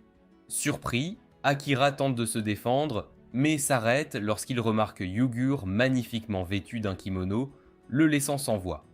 Misagi-sai lui rappelle de ne pas gâcher le rendez-vous et lui dit de s'assurer qu'il reçoive au moins un baiser ou deux.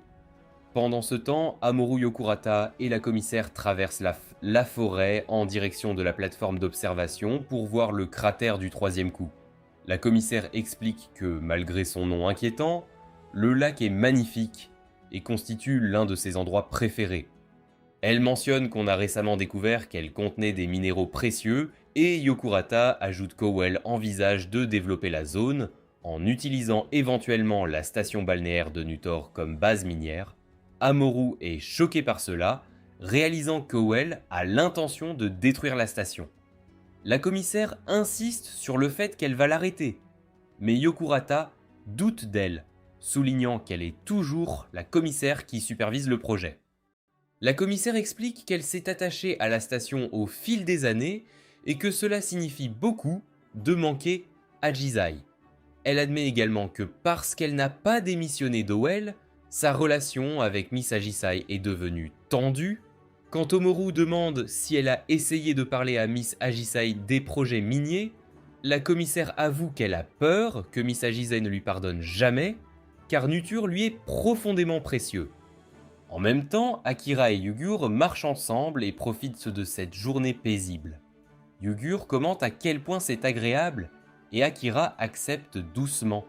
Son rythme de marche est rapide, ce qui oblige Yugur à se dépêcher de suivre jusqu'à ce qu'il le remarque et s'arrête, ralentissant pour suivre son rythme alors qu'il s'excuse. Alors qu'ils continuent leur promenade, elle lui demande s'il a quelque chose de prévu pour leur rendez-vous. Il répond que oui et espère qu'ils pourront profiter au maximum de leur temps ensemble et s'amuser. En chemin, ils remarquent un stand vendant des petits pains à la viande.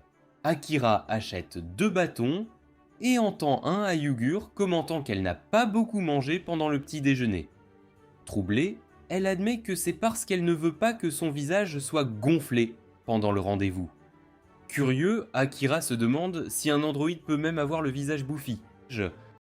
Yugur répond que c'est seulement une habitude psychologique, pas quelque chose de physique. Akira lui dit de manger avant que la nourriture ne refroidisse, et quand elle prend une bouchée, elle s'illumine d'excitation, émerveillée par son goût délicieux. Un instant plus tard, Yugur devient fasciné par les fleurs à proximité. Elle demande si Akira a déjà donné une fleur à des personnes mal nourries. Il dit qu'il est surpris qu'elle s'en souvienne, puis lui demande ce qu'elle préfère, les fleurs ou le dango. Elle dit presque dango, mais change rapidement sa réponse en fleurs. Plus tard, Akira la surprend avec un cornet de glace en forme de fleur. Yugur le regarde et dit que si elle le mange, elle ne l'aura plus, mais Akira lui dit que ce genre de fleur lui va le mieux. Faisant semblant d'être déçue, elle prend quand même une bouchée tandis qu'Akira la regarde tranquillement avec un sourire. Pendant ce temps, Amoru est assis sur la terrasse d'observation et dessine le paysage du 3e Strike Crater. La commissaire commente que le cratère est un lieu de rendez-vous populaire. Cela rappelle à Amoru sa conversation précédente avec Yugur, qui lui a dit qu'elle et Akira avaient un rendez-vous. Amoru avait voulu les rejoindre, mais Yugur a demandé à passer un peu de temps seul avec Akira, et Amoru a accepté à contre-cœur. De retour au présent, Amoru admet tranquillement qu'elle aurait aimé pouvoir y aller aussi. De retour avec Akira et Yugur, les deux continuent calmement leur promenade à travers la forêt. Yugur trébuche soudainement, après avoir marché sur une pierre lâche, presque tombée, mais Akira attrape rapidement sa main pour la stabiliser. Il réalise tous les deux que la lanière de sa pantoufle s'est déchirée, et elle soupire, disant qu'elle doit des excuses à Miss Ejisei pour l'avoir gâchée. Akira s'agenouille, l'aide à retirer la pantoufle cassée, et la répare soigneusement. Alors qu'il termine, il note qu'elle ne semble pas être elle-même ces derniers temps. Yugur sourit brillamment, le remercie, et court devant, disant qu'il vient de lui faire plaisir. En la regardant, Akira ne peut s'empêcher de murmurer qu'elle est très belle, faisant rougir profondément Yugur. Ailleurs, Amoru partage ses sentiments avec Yokurata, expliquant que laisser Akira et Yugur sortir avec eux l'a mise mal à l'aise. Yokurata lui conseille gentiment d'exprimer ce qu'elle ressent avec des mots. Après une pause, Amoru admet qu'elle aime vraiment Akira et Yugur et souhaite qu'ils restent tous les trois ensemble. Alors qu'elle les aperçoit de loin sur un pont, elle avoue que les voir à un rendez-vous lui fait mal au cœur et elle se demande tranquillement ce qu'elle devrait faire à ce sujet. Yokurata conseille à Amoru d'être honnête et franche sur ses sentiments, mais Amoru hésite, disant que cela rendrait les choses inconfortables pour tout le monde. Yokurata explique que l'amour est naturellement égoïste et que de tels sentiments font partie de l'être humain. Après y avoir réfléchi, Amoru décide qu'elle essaiera de parler à Akira et Yugur. Pendant ce temps, Yokurata se tourne vers la commissaire et lui demande ce qu'elle compte faire, si elle a vraiment peur que Miss Ejisei l'abandonne. La commissaire répond doucement que Miss Ejisei est en fait une personne gentille et douce. Au cours de l'ère commune 2045, Tawasa travaille à la réparation d'un chien droïde nommé Davut. Une voix automatisée commente que le droïde se sent comme un enfant partagé entre elle et Akira, alors qu'elle effectue soigneusement son entretien, presque comme si elle lui exprimait son affection à travers ses actions. Tawasa se demande à voix haute si une IA peut tomber amoureuse d'un humain. La voix automatisée répond que l'intelligence artificielle n'a ni forme physique, ni émotion. Cependant, Tawasa n'est pas d'accord, affirmant que si une IA existe pour servir et protéger son utilisateur, elle voudra naturellement devenir un jour spécial pour cette personne. La voix automatisée demande alors si c'est spécial pour elle, et Tawasa répond oui. Elle explique que les émotions ne dépendent pas du fait d'avoir un corps physique, ils surviennent lorsque quelqu'un se soucie réellement d'un autre. Ces émotions, ajoute-t-elle, incitent les gens, voire les machines, à continuer d'avancer. Plus tard, Akira et Yugurei traversent ensemble une vaste caverne. Juste au moment où Akira est sur le point de parler, Yugurei lui dit que c'est sa sœur, Yoyami, qui a ouvert la caverne et que Yoyami et Akubo sont ses sœurs. Elle révèle que les androïdes armés ont été créés pour mettre fin à la guerre de l'IA. Akira se rend compte que Yugur est une série extérieure, un type spécial d'androïde conçu pour le combat. Yugurei demande alors ce qu'il ressent en sachant qu'elle est une arme de guerre. Akira admet que comme il était inconscient pendant une grande partie de tout cela ressemble à une histoire lointaine, quelque chose de difficile à croire, même s'il regarde le monde qui l'entoure. Yugur demande s'il n'a pas peur d'elle, même s'il sait ce qu'elle est. Akira lui rappelle qu'elle lui a sauvé la vie à plusieurs reprises. Elle ajoute que si elle le voulait, elle pourrait facilement agrandir le cratère en quelques secondes. Akira sourit et dit qu'il préfère telle qu'elle est maintenant, telle qu'elle est. Yugur rougit à ces paroles et lui dit qu'il agit étrangement pour avoir dit des choses aussi gentilles, mais Akira la taquine en retour, la traitant de bizarre pour avoir évoqué la guerre pendant leur rendez-vous et pour avoir essayé de manger moins. Il reformule ensuite ses taquineries en appréciation, ce qui la fait rire. Elle admet qu'elle n'est plus elle-même ces derniers temps à cause de lui et lui dit en plaisantant de prendre ses responsabilités en l'épousant. Akira éclate de rire en disant qu'elle n'a pas dit ça depuis longtemps. Yugur lui prend la main et suggère qu'ils prennent une photo ensemble pour se souvenir de cette journée. En utilisant sa montre intelligente comme appareil photo, le compte à rebours commence. Elle remarque malicieusement que s'il envisage de l'embrasser, ce serait le moment idéal. Akira devient troublée d'avoir entendu sa pensée, mais elle en rit, disant qu'elle ne faisait que plaisanter. Alors que la caméra clignote, elle sourit vivement et lui dit qu'elle l'aime beaucoup. La photo la montre souriant gentiment, tandis qu'Akira se tient là, abasourdi par ses paroles.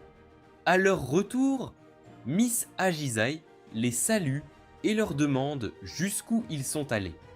Akira répond qu'ils se sont approchés du cratère de la 3e frappe, mais Mademoiselle Agisai précise qu'elle voulait dire autre chose par sa question.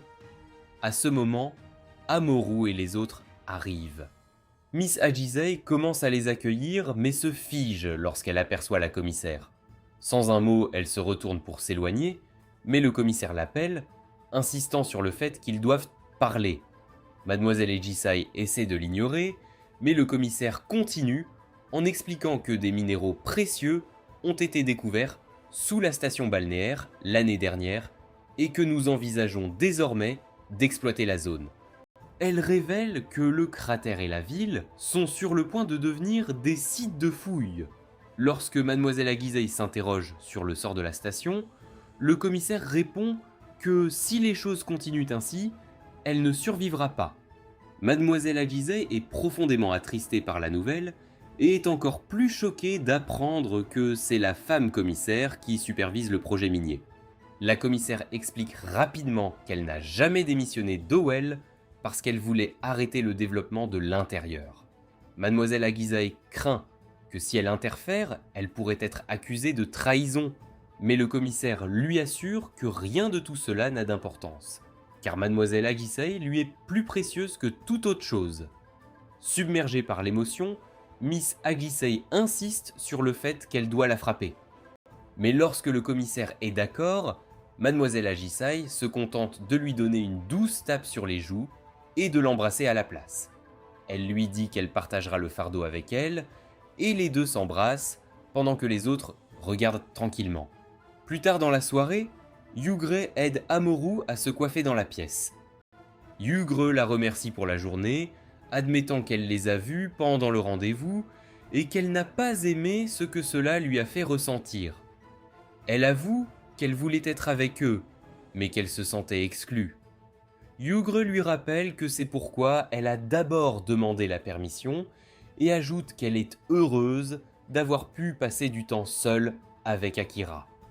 Amoru fait la moue, disant que ce n'est pas juste et qu'elle regrette de l'avoir accepté. Elle déclare qu'elle n'agira plus comme une Miss gentille fille. Yugre la taquine, disant qu'elle attend avec impatience ce nouveau côté d'elle. Amoru sourit et répond « Elle veillera à ce qu'ils atteignent tous île qu'ensemble ». Le lendemain matin, Mademoiselle Aegise et la commissaire voient Akira, Yugure et Amoru à la porte. Là, ils rencontrent Yokurata qui les attend. Il dit qu'il cherche également quelque chose et pense qu'il pourrait le trouver s'il voyage avec eux. Comme il connaît Sendai, il propose de leur servir de guide. Le groupe part dans un bus de transport en commun, s'arrêtant plus tard dans un hôtel pour la nuit. Le lendemain matin, ils continuent leur voyage dans un autre bus en direction de Sendai. Pendant le voyage, Yokurata emprunte la montre d'Akira, disant qu'il aurait pu simplement demander depuis le début et promettant de dire à Akira s'il découvre quelque chose. Lorsqu'ils arrivent à destination, il rend la montre, affirmant qu'il n'a rien trouvé, bien qu'il ait secrètement remarqué quelque chose d'intrigant. Depuis le belvédère, il contemple la ville tentaculaire de Sendai. Yokurata explique que de nombreux établissements de formation d'élite pour les meilleurs professionnels de Tokyo y sont basés, et qu'il serait exact de qualifier la ville de centre universitaire. Il ajoute que toutes sortes de connaissances, y compris des documents historiques cachés et des documents restreints, y sont stockés. Hormis le siège social d'Owell, nulle part ailleurs ne dispose d'informations aussi vastes. Akira déclare qu'il envisage d'examiner la question, mais Yugure l'avertit qu'Owell contrôle étroitement le flux d'informations. Yokurata sourit et dit qu'il peut gérer cela puisque Sendai contient plus de connaissances qu'il ne pourrait l'imaginer. Ils arrivent bientôt à une immense bibliothèque connue sous le nom de Tower of Learning, la fierté et la joie de Sendai. Yokurata explique qu'il pourrait y trouver ce qu'il cherche, Cependant, lorsqu'ils atteignent la section contenant le matériel dont ils ont besoin, ils trouvent les étagères presque vides, avec seulement quelques livres éparpillés. Akira se demande si les volumes ont été égarés, mais Yokurata répond que le bibliothécaire est méticuleux et ne commettrait pas une telle erreur. Il décide mécos de rencontrer le bibliothécaire Seishot, qui est agréablement surpris et heureux de voir Yokurata. Akira lui demande si la bibliothèque détient des documents sur Tawasa Okunagi et la guerre contre l'I.A. Seishot se fige, incapable de répondre. Yokurata conclut que les documents doivent être restreints et révèle ensuite à tout le monde qu'il travaille pour Howell, choquant à la fois Akira et Yugur. Yokurata commence à flirter avec Seishot, qui, troublé, explique que le livre recherché par Akira a été censuré et n'existe probablement plus nulle part.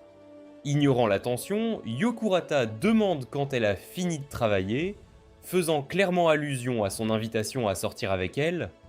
Alors qu'il quitte la bibliothèque, Akira, toujours curieux, demande si Seishot est sa petite amie. Mais Yokurata évite de donner une réponse directe. Dehors, Yugur remarque qu'Amaru semble distant, mais Amaru insiste sur le fait qu'elle va bien. Yokurata suggère alors que puisqu'ils n'ont pas trouvé l'information qu'ils recherchaient, ils devraient en se rendre à Tokyo, où ils pourraient avoir une chance de la découvrir. Cependant, le prochain train pour Tokyo ne part que le lendemain après-midi. Il propose qu'entre-temps, ils puissent explorer d'autres endroits à Sendai qui stockent des livres, y compris les piles fermées, des sections restreintes susceptibles de contenir des documents classifiés. Quand Akira demande comment ils sont censés accéder à un endroit comme celui-là, Yokurata sourit et leur montre une clé, disant qu'il a réussi à l'obtenir grâce à un petit tour de magie. Akira est surpris que Yokurata ait volé la clé à Seishot, alors qu'il faisait semblant de flirter avec elle. Yokurata n'est pas dérangé, car il sait que Seishot lui pardonnera s'il s'excuse, puisqu'elle a toujours eu un faible pour lui. Il informe Akira qu'il a un rendez-vous avec Seishot, ce qui facilitera sa recherche dans la section restreinte. Akira se demande pourquoi Yokurata est soudainement si gentil avec lui, et il révèle qu'il est également intéressé par ce qu'il recherche, donc il sera reconnaissant s'il obtient des réponses. Akira hésite encore à accepter la faveur de Yokurata, mais Amuro parle de lui et accepte de prendre la clé. Akira concède finalement, car ils n'auront plus jamais une autre chance comme celle-là, d'explorer la partie restreinte de la bibliothèque sans interruption. Il remercie Yokurata de lui avoir permis d'emprunter la clé, mais Yokurata remarque qu'il leur reste encore du temps avant la tombée de la nuit. Il suggère de visiter le marché souterrain du livre pour trouver les informations dont Akira a besoin, car il est connu pour ses objets rares. Il les exhorte à continuer pendant qu'il rentre chez lui, et Amuro est surpris de les abandonner. Il souligne qu'il doit rentrer chez lui pour planifier son rendez-vous, donc Seishot ne soupçonne aucun acte criminel. Il leur dit au revoir et leur souhaite bonne chance. Akira décide de retourner à la gare et d'acheter d'abord ses billets pour le prochain trajet en train. Yugur demande à Amuro si elle a trouvé quelque chose concernant le livre d'histoire de ses parents, mais elle est surprise par la question car elle ne s'attendait pas à ce qu'elle prenne note de ses actions. Akira lui rappelle qu'ils ont fait la promesse de chercher ensemble les livres de ses parents, et elle est tellement flattée qu'elle se précipite pour les serrer dans ses bras. Un pouls émerge soudainement de la tête de Yugur et elle pousse soudainement Akira et Amuro de l'autre côté de la route. Amuro se demande ce qui se passe, et Yugur révèle que Yoyami et Akubo sont à proximité, ils doivent donc les éviter à tout prix. Ils se cachent dans une ruelle et jettent un coup d'œil pour les observer tous les deux et s'assurer qu'ils ne sont pas suivis. Yugur comprend qu'ils ont découvert qu'ils se dirigeaient vers le sud en fouillant toutes les villes qu'ils ont visitées.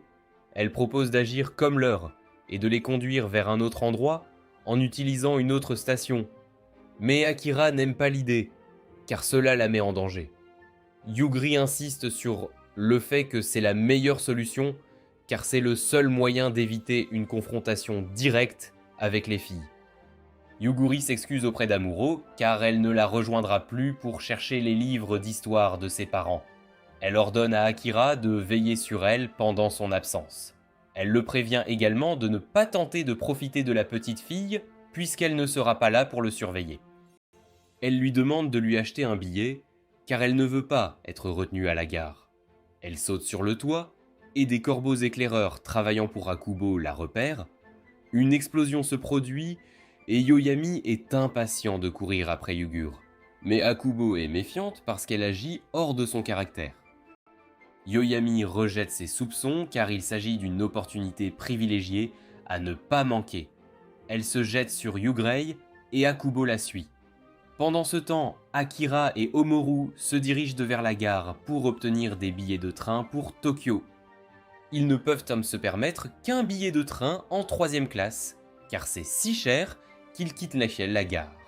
Et Akira suggère qu'ils devront peut-être postuler pour des emplois subalternes parce qu'ils manquent d'argent. Muru lui assure que les choses ne sont pas si graves. Elle aperçoit soudain une petite ville derrière une ruelle et attire l'attention d'Akira sur elle. Ils entrent dans la ruelle et Akira a une bonne vue sur la ville avec un lac au milieu. Omoru commence à explorer et force Akira à faire ses courses.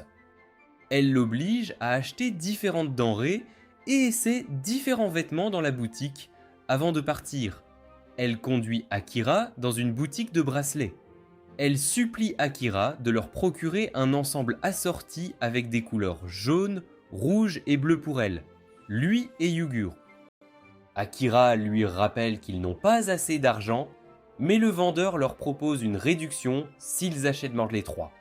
Amoru utilise son charme de marchandage et obtient presque les bracelets gratuitement.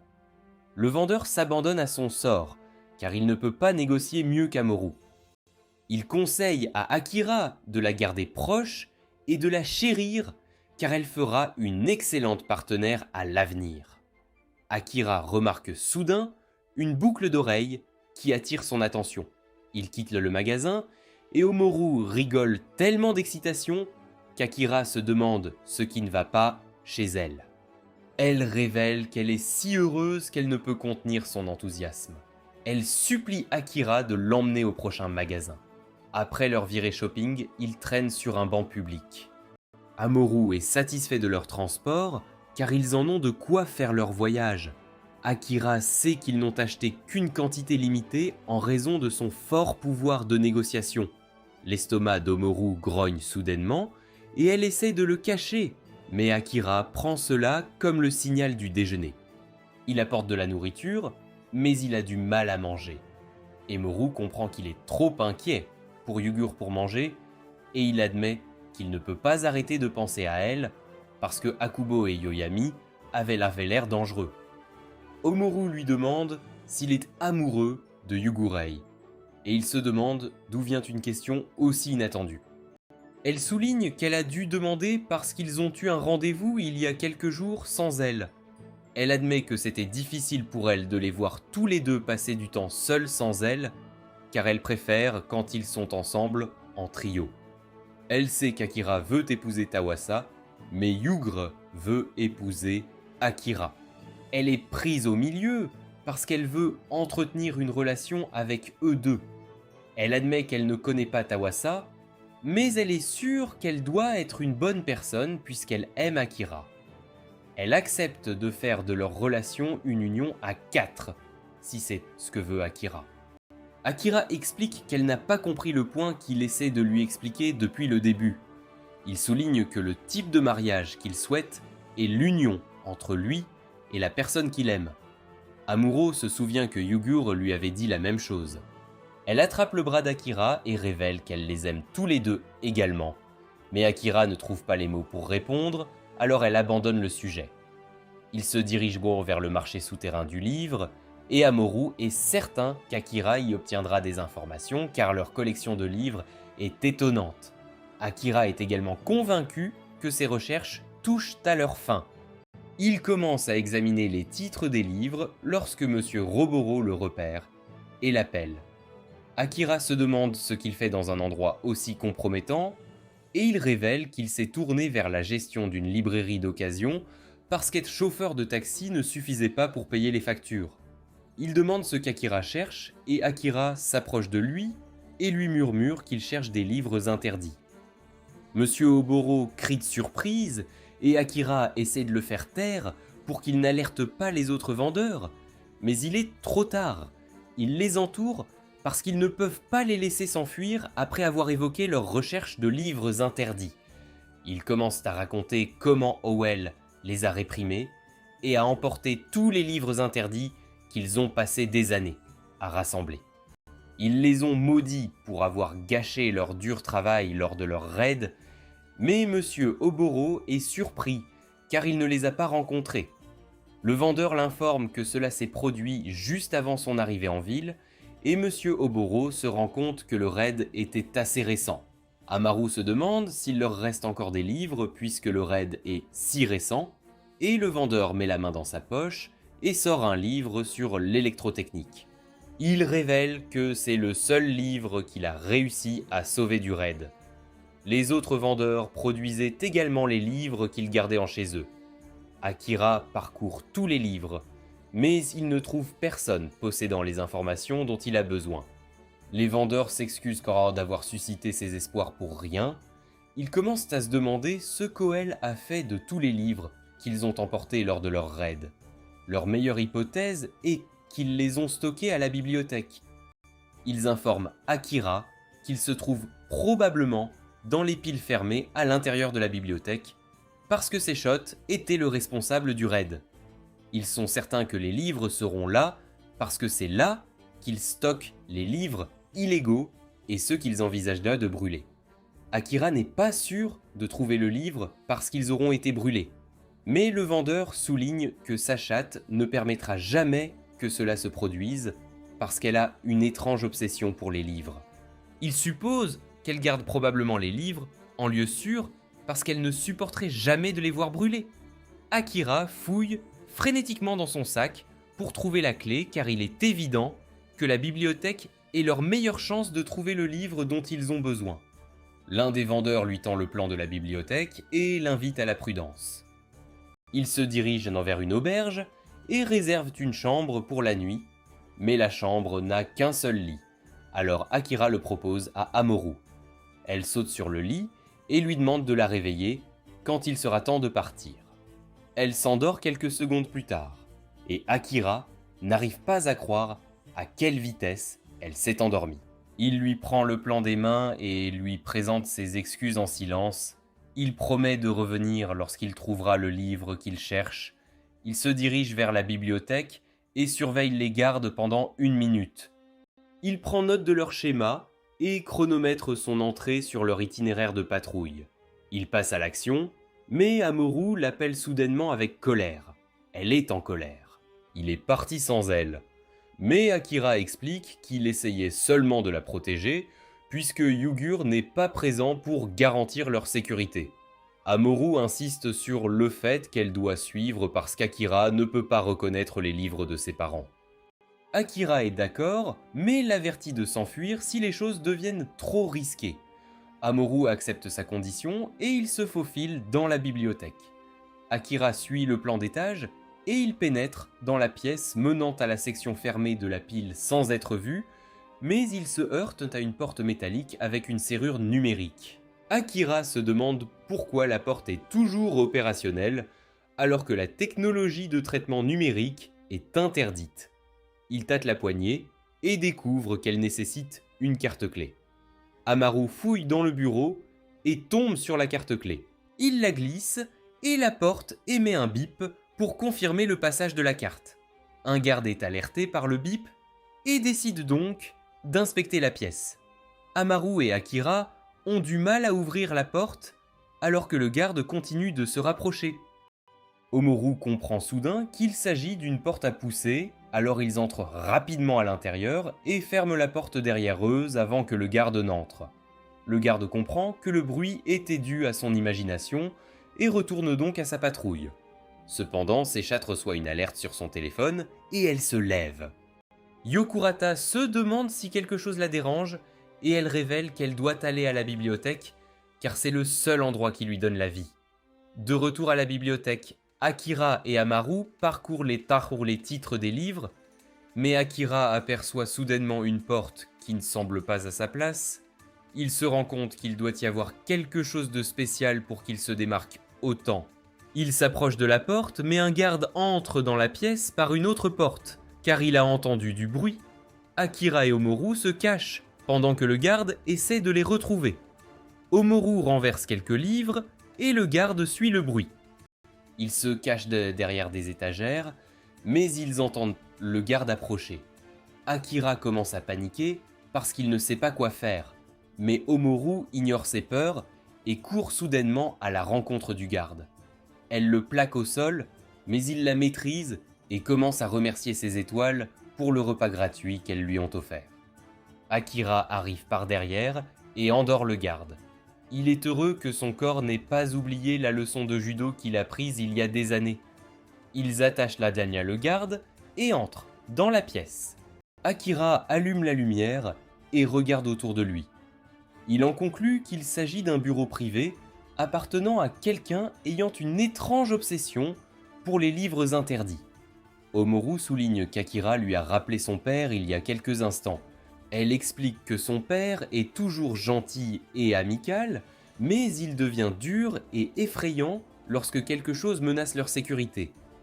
Elle se souvient de l'époque où les soldats d'Oel attaquaient leur ville et où sa mère lui avait conseillé de s'enfuir et de ne jamais regarder en arrière. Un soldat l'a frappé à la tête avec une matraque et a appelé un autre officier pour qu'il puisse capturer Amaru, mais son père s'est attaqué à l'autre officier avant qu'il ne puisse l'atteindre. Amaru était inquiet pour lui, mais il lui ordonna de s'enfuir. Il lui a dit qu'il l'aimait, mais les soldats ont fait équipe pour l'éliminer. Amaru était si triste, mais elle a dû s'enfuir parce qu'elle n'avait pas le choix. Elle remercie Akira de l'avoir sauvée, mais Akira lui fait signe de remercier, parce qu'il a appris les bases de l'autodéfense à l'école, alors que Tawasa était complètement inutile dans ce domaine. Amoru est curieux de savoir quel genre de personne était Tawasa, et Akira explique qu'elle était un rayon de soleil qui rendait tout lumineux autour d'elle. Akira commence à se sentir nostalgique alors que les souvenirs lui envahissent par la tête. Amoru le vérifie pour s'assurer qu'il va bien, et il lui assure qu'il va bien. Il remarque soudain un tissu recouvrant un verre de livre. Il écarte le tissu et scanne les livres qu'il contient. Il s'arrête soudainement lorsqu'il remarque un livre sur les recherches de Tawasa. Il essaie d'ouvrir le verre, mais celui-ci ne bouge pas. Amoru propose de briser le verre avec une chaise, mais Seichat utilise un fouet pour le faire tomber de ses mains. Elle ordonne aux soldats d'appeler des renforts pendant qu'elle s'occupe des intrus. Elle commence à s'en prendre à eux pour avoir profané ses précieux amants. Elle brise le verre avec son fouet et libère les livres qu'il contient. Le livre d'histoire des parents d'Amoru et le livre de recherche de Tawasa tombent par terre. Akira supplie Seichat de publier ces livres, car ce sont les seuls dont ils ont besoin, mais elle refuse, car elle ne veut pas que quiconque mette la main sur ces livres. Elle ne supporte pas de vivre avec la douleur d'être séparée d'eux. Akira essaye de négocier et de convaincre Seichat de remettre les livres, mais Amaru a fini de parler. Elle se précipite vers une lampe dans la pièce et menace de tout brûler si Seichat ne lui remet pas les livres. Sacha essaye d'utiliser son fouet pour arrêter Amaru, mais elle finit par casser la lampe et renverser de l'huile partout dans ses livres. La lampe enflamme les livres et la pièce s'enflamme. Akira récupère Omoru et essaie de trouver une issue, mais Amoru refuse de se passer de leurs livres. Akira le déconseille car la pièce est envahie par les flammes, mais elle souligne que les livres n'ont pas encore été touchés par le feu. Elle reconnaît qu'Akira en a fait assez pour elle, donc cela ne la dérangera pas s'il laisse derrière lui le livre d'histoire de ses parents. Mais elle le supplie de se procurer le livre de recherche de Tawasa. Akira s'enferme et décide d'aller chercher le livre.